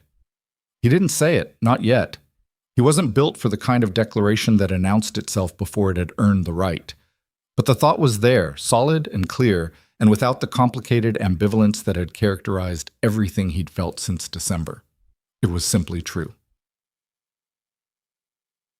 The news broke on a Tuesday in the 4th week of April. Cole read it in the morning paper over breakfast in the hotel lobby, which was a surreal experience for a man who had not read a newspaper regularly since before the first Cleveland administration. The headline was restrained in the way of serious journalism. Not breathless, not triumphant, just the plain and devastating statement of fact. Langford Railroad interests, subject to federal fraud investigation, multiple indictments expected. He bought a second copy and went upstairs. Vivian was already dressed, already holding the paper she'd gotten from the hall boy. They looked at each other. "It's real," she said. The two words carried the weight of everything it had cost to make them true. "It's real," he said. She sat down on the edge of the bed, not dramatically, just the physical acknowledgement of something that had been held taut for so long that its release required a moment of stillness. She looked at the paper in her hands and then set it on the bed beside her and looked at the wall. 3 years, she said. 2 years knowing. 1 year running. She paused. I kept thinking it was going to disappear, that his lawyers would find a way to make it disappear. "They're trying," Cole said. "It says here they've filed 4 motions already." "They'll file 40, she said. "That's what they do." "But Crawl won't move." A pause. "He's the right kind of stubborn." Cole stood in the doorway of her hotel room, looking at her sitting on the bed with the morning light coming through the window, and the newspaper beside her, and 3 years of fear starting, finally, to let go its grip on her face. He crossed the room and sat beside her. She leaned into him, not the tired, involuntary lean from the wagon ride back in March, but a deliberate thing, a choice made consciously in the ordinary morning light. "What do we do now?" she said. "Whatever we want," he said. She was quiet for a moment. "I don't entirely know what that looks like," she said. "I've been operating on emergency for so long." "I know," he said. "Me too." She turned to look at him. "Me too?" she said. "You seemed calm," he said. "I know. Calm isn't the same thing as not afraid." She looked at him for a long moment. "What were you afraid of?" she said. He held her gaze. "That I'd get you through it, and then you'd go back to Philadelphia," he said. "Or anywhere. That you'd be safe, and I'd go back to the mountain alone, and that would be the end of it." She looked at him with the unguarded expression he'd first seen outside Cheyenne, and that he now understood was simply her face when she stopped managing it. "I'm not going back to Philadelphia," she said. "No?" he said. "No," she said. "I went west, Cole. I'm not built for going back." He kissed her then, properly this time, without an inconvenient branch and without horses between them and without the immediate pressure of armed men in the tree line. Just the two of them in a hotel room in Denver on a Tuesday morning with a newspaper on the bed and the particular quality of light that comes in April, when the season is finally committed to the decision to change. It was still imperfect. He was out of practice and she was nervous, and they bumped foreheads first, which made her laugh. A real laugh, the full version, something he'd been waiting months to hear. And then it was better. 3 weeks later, Vivian received a formal letter from the federal attorney's office advising that all charges and Pinkerton commissions related to the Langford matter had been suspended pending investigation, and that she was free to travel and reside without restriction. The letter was followed 2 days later by a second, more private letter from Judge Crawl himself, which informed her that Samuel Briggs' testimony had been pivotal, that 3 other former Langford employees had come forward in the weeks following the initial indictments, and that the case was, in his estimation, substantial enough to survive any legal delay Langford's team could manufacture. Victor Langford, the letter noted without editorializing, had been removed from his directorship at the railroad holding company by his own board of investors, who had apparently calculated that distance was their best remaining asset. Vivian read both letters at the small desk in her hotel room, and then folded them carefully and put them in the inside pocket of her coat, next to where the notebook used to sit before she'd stopped needing to write in it every night. She went to find Cole. He was in the hotel's small courtyard, of all places, sitting on a bench with a piece of wood and a knife, carving something that didn't have a clear shape yet. He looked up when she came out. She handed him the letters without saying anything. He read them. She watched his face while he read, the stillness of it, the slight shift around his eyes at the Briggs line. He folded the letters and handed them back. "It's done," she said. The investigation isn't done, he said. No, but we are. She paused. Our part. He looked at her for a moment. Are you all right? He said. She thought about the question seriously, the way it deserved. I don't know what all right feels like anymore, she said. I've been braced for something for so long that not bracing feels wrong, like I'm forgetting something. She paused. Is that normal? Don't know, he said. Never been through something like this. You've been through plenty of hard things. Different kind of hard, he said. Mountain hard is simpler. The danger is clear. You deal with it or you don't. This was never clear, she said. No, he said. It wasn't. She sat beside him on the bench. He went back to the carving. She watched his hands work, those particular hands, calloused and competent, that had taught her to shoot and adjusted a lamp for better light and held her steady on a dark trail when the footing was wrong. I want to go back to the mountain, she said. He stopped carving. Not the same homestead, she said quickly. I know the cabin, the lean-to. She'd thought about this carefully. But the mountain itself, the high country, I want to go back. He looked at her. Why? He said. It was a genuine question, not a challenge, and she gave it the genuine answer it deserved. Because that's where I became something I recognize, she said. Not who I was in Philadelphia, not who I was when I was running. Something else, something that feels more like the actual truth of me. She paused. And because you're there, or you should be, and I'd like to be where you are. Cole Barrett looked at the piece of wood in his hands. He was not a man given to sentiment, which was different from saying he didn't feel things. He felt them. He just didn't trust that feeling them out loud made them more real, because in his experience things were most real when they were built with your hands and tested by weather, and still standing after the testing. Words were approximations. Actions were the actual statement, which was why what he did next was the most articulate thing he'd said in months. He put the carving in his coat pocket and stood up. Come on, he said.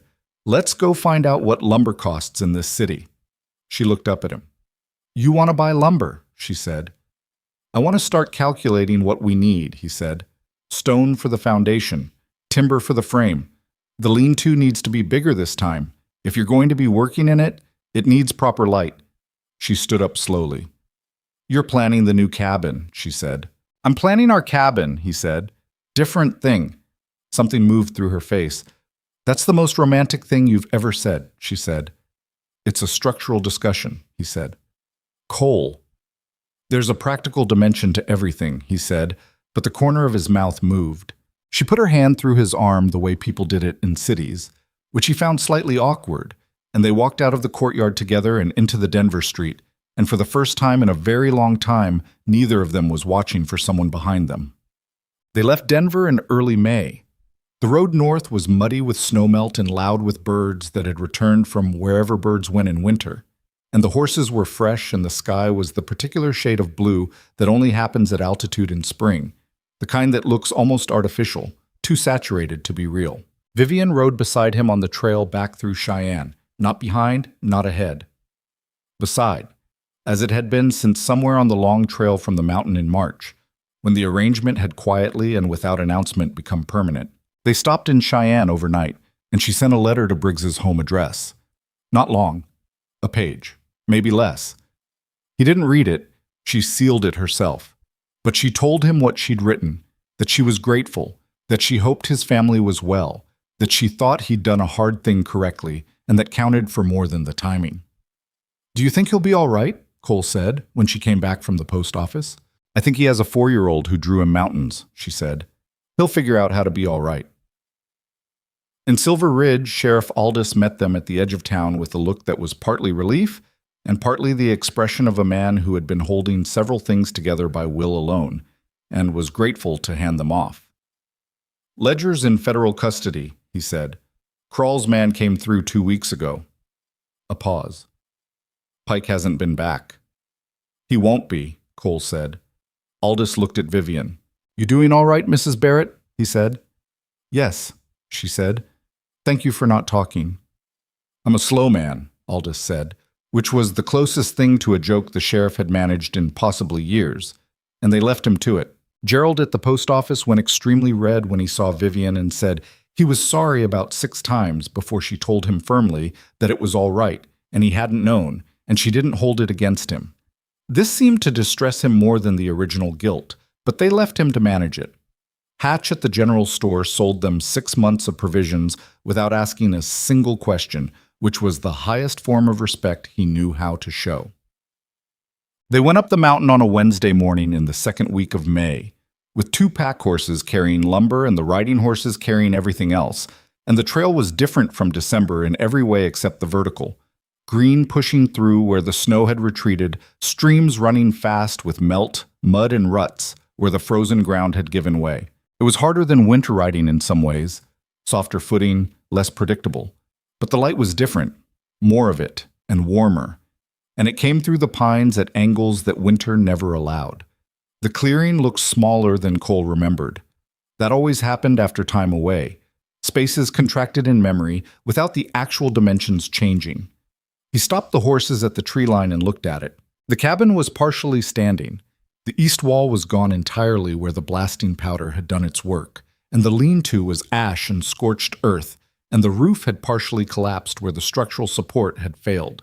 But the west wall and the stone fireplace were intact, and the root cellar had survived completely, and the granite shelf behind the property was exactly as it had always been, indifferent and permanent.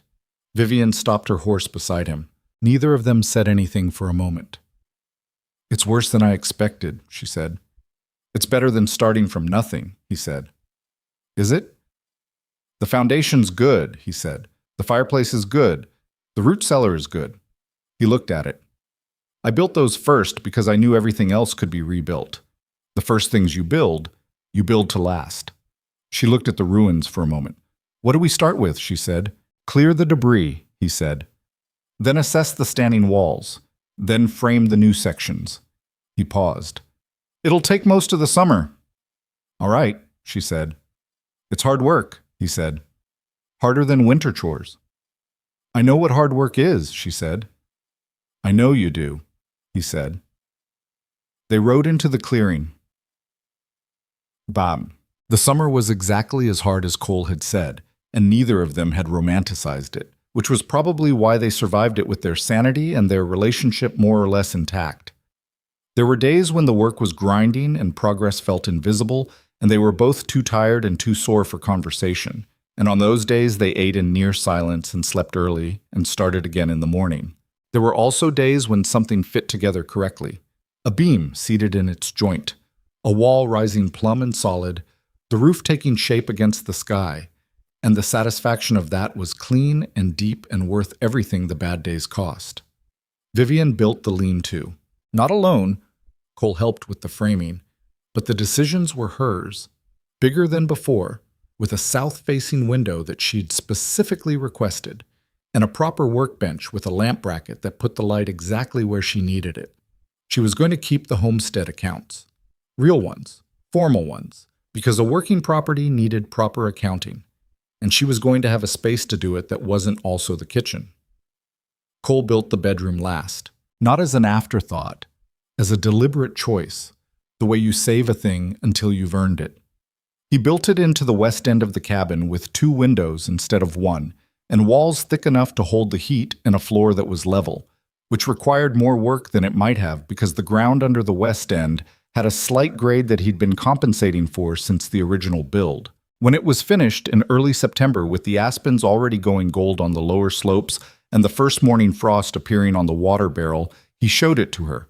She stood in the doorway and looked at it. It was plain. That was simply true. No decoration, no elegance, nothing that would have looked at home in Philadelphia. Just good solid wood and a straight floor and 2 windows, and enough space for 2 people to exist without diminishing each other. "It's beautiful," she said. "It's functional," he said. "Cole," she said, turning to look at him. "Learn to accept a compliment." "It's functional and it'll hold," he said. "That's what matters. That's what you always say. Because it's always true." She looked at him for a moment, that direct, unguarded look that he'd stopped being surprised by and started depending on without fully noticing the transition. "It's beautiful," she said again. "Both things can be true." He looked at the room, at the windows, and the level floor, and the walls that would hold. "Yeah," he said. "I guess they can." There are things that don't resolve cleanly, and it would be dishonest to pretend otherwise. Victor Langford's legal proceedings ran for years, the kind of thing that generates its own ecosystem of lawyers and motions and counter-motions and appeals, the machinery of powerful men trying to preserve what remains of their power.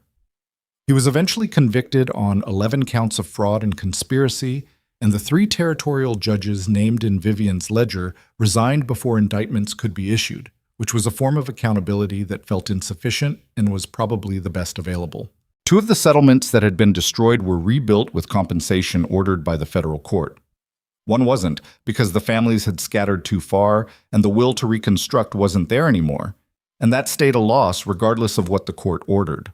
Samuel Briggs testified twice. He kept his family together. His daughter grew up and eventually went to school in Denver, and he sent Vivian a letter about it that she kept in the notebook she'd started using again, for different reasons now. Dorian Pike took a different commission the following spring.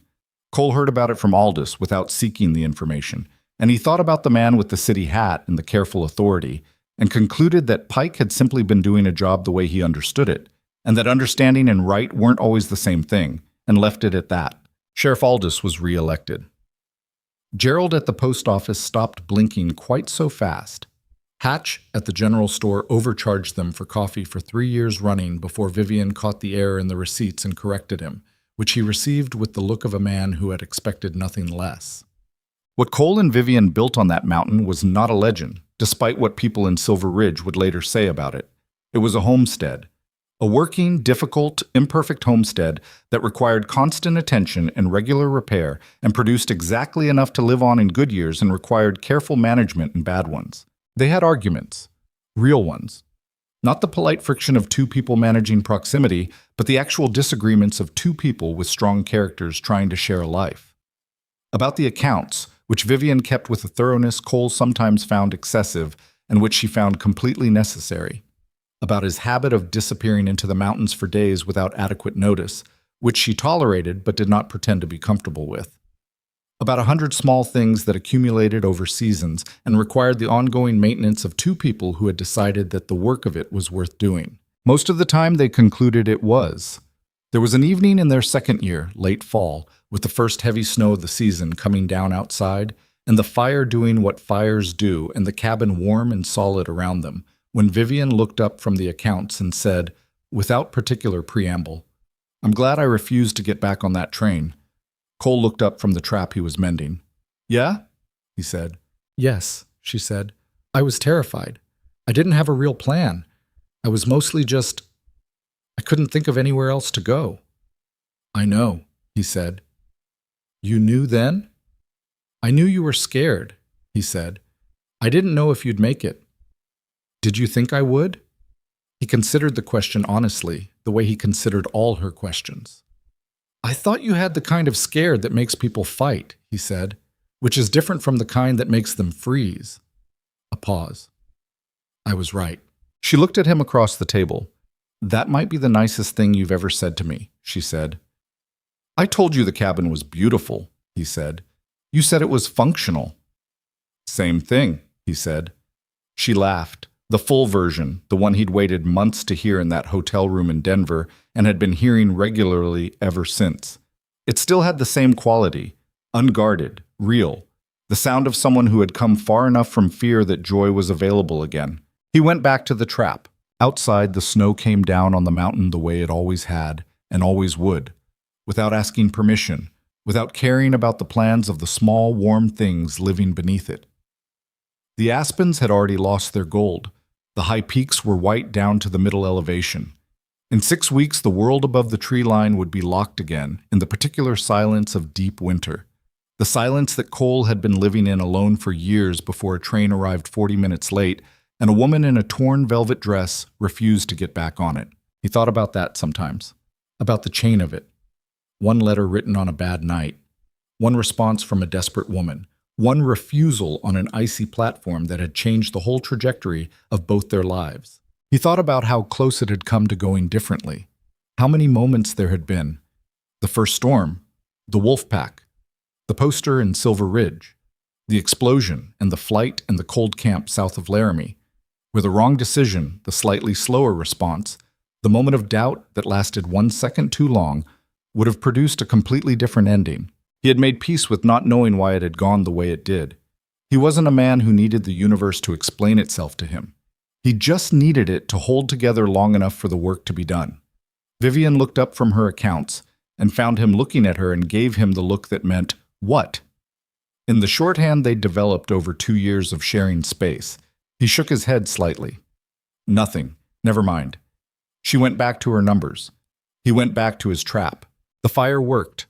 The snow fell on the mountain outside, indifferent as always, and inside the cabin that two people had built from ash and stubbornness, and the kind of love that doesn't announce itself until it's already become the foundation everything else rests on. The warmth held. It was enough.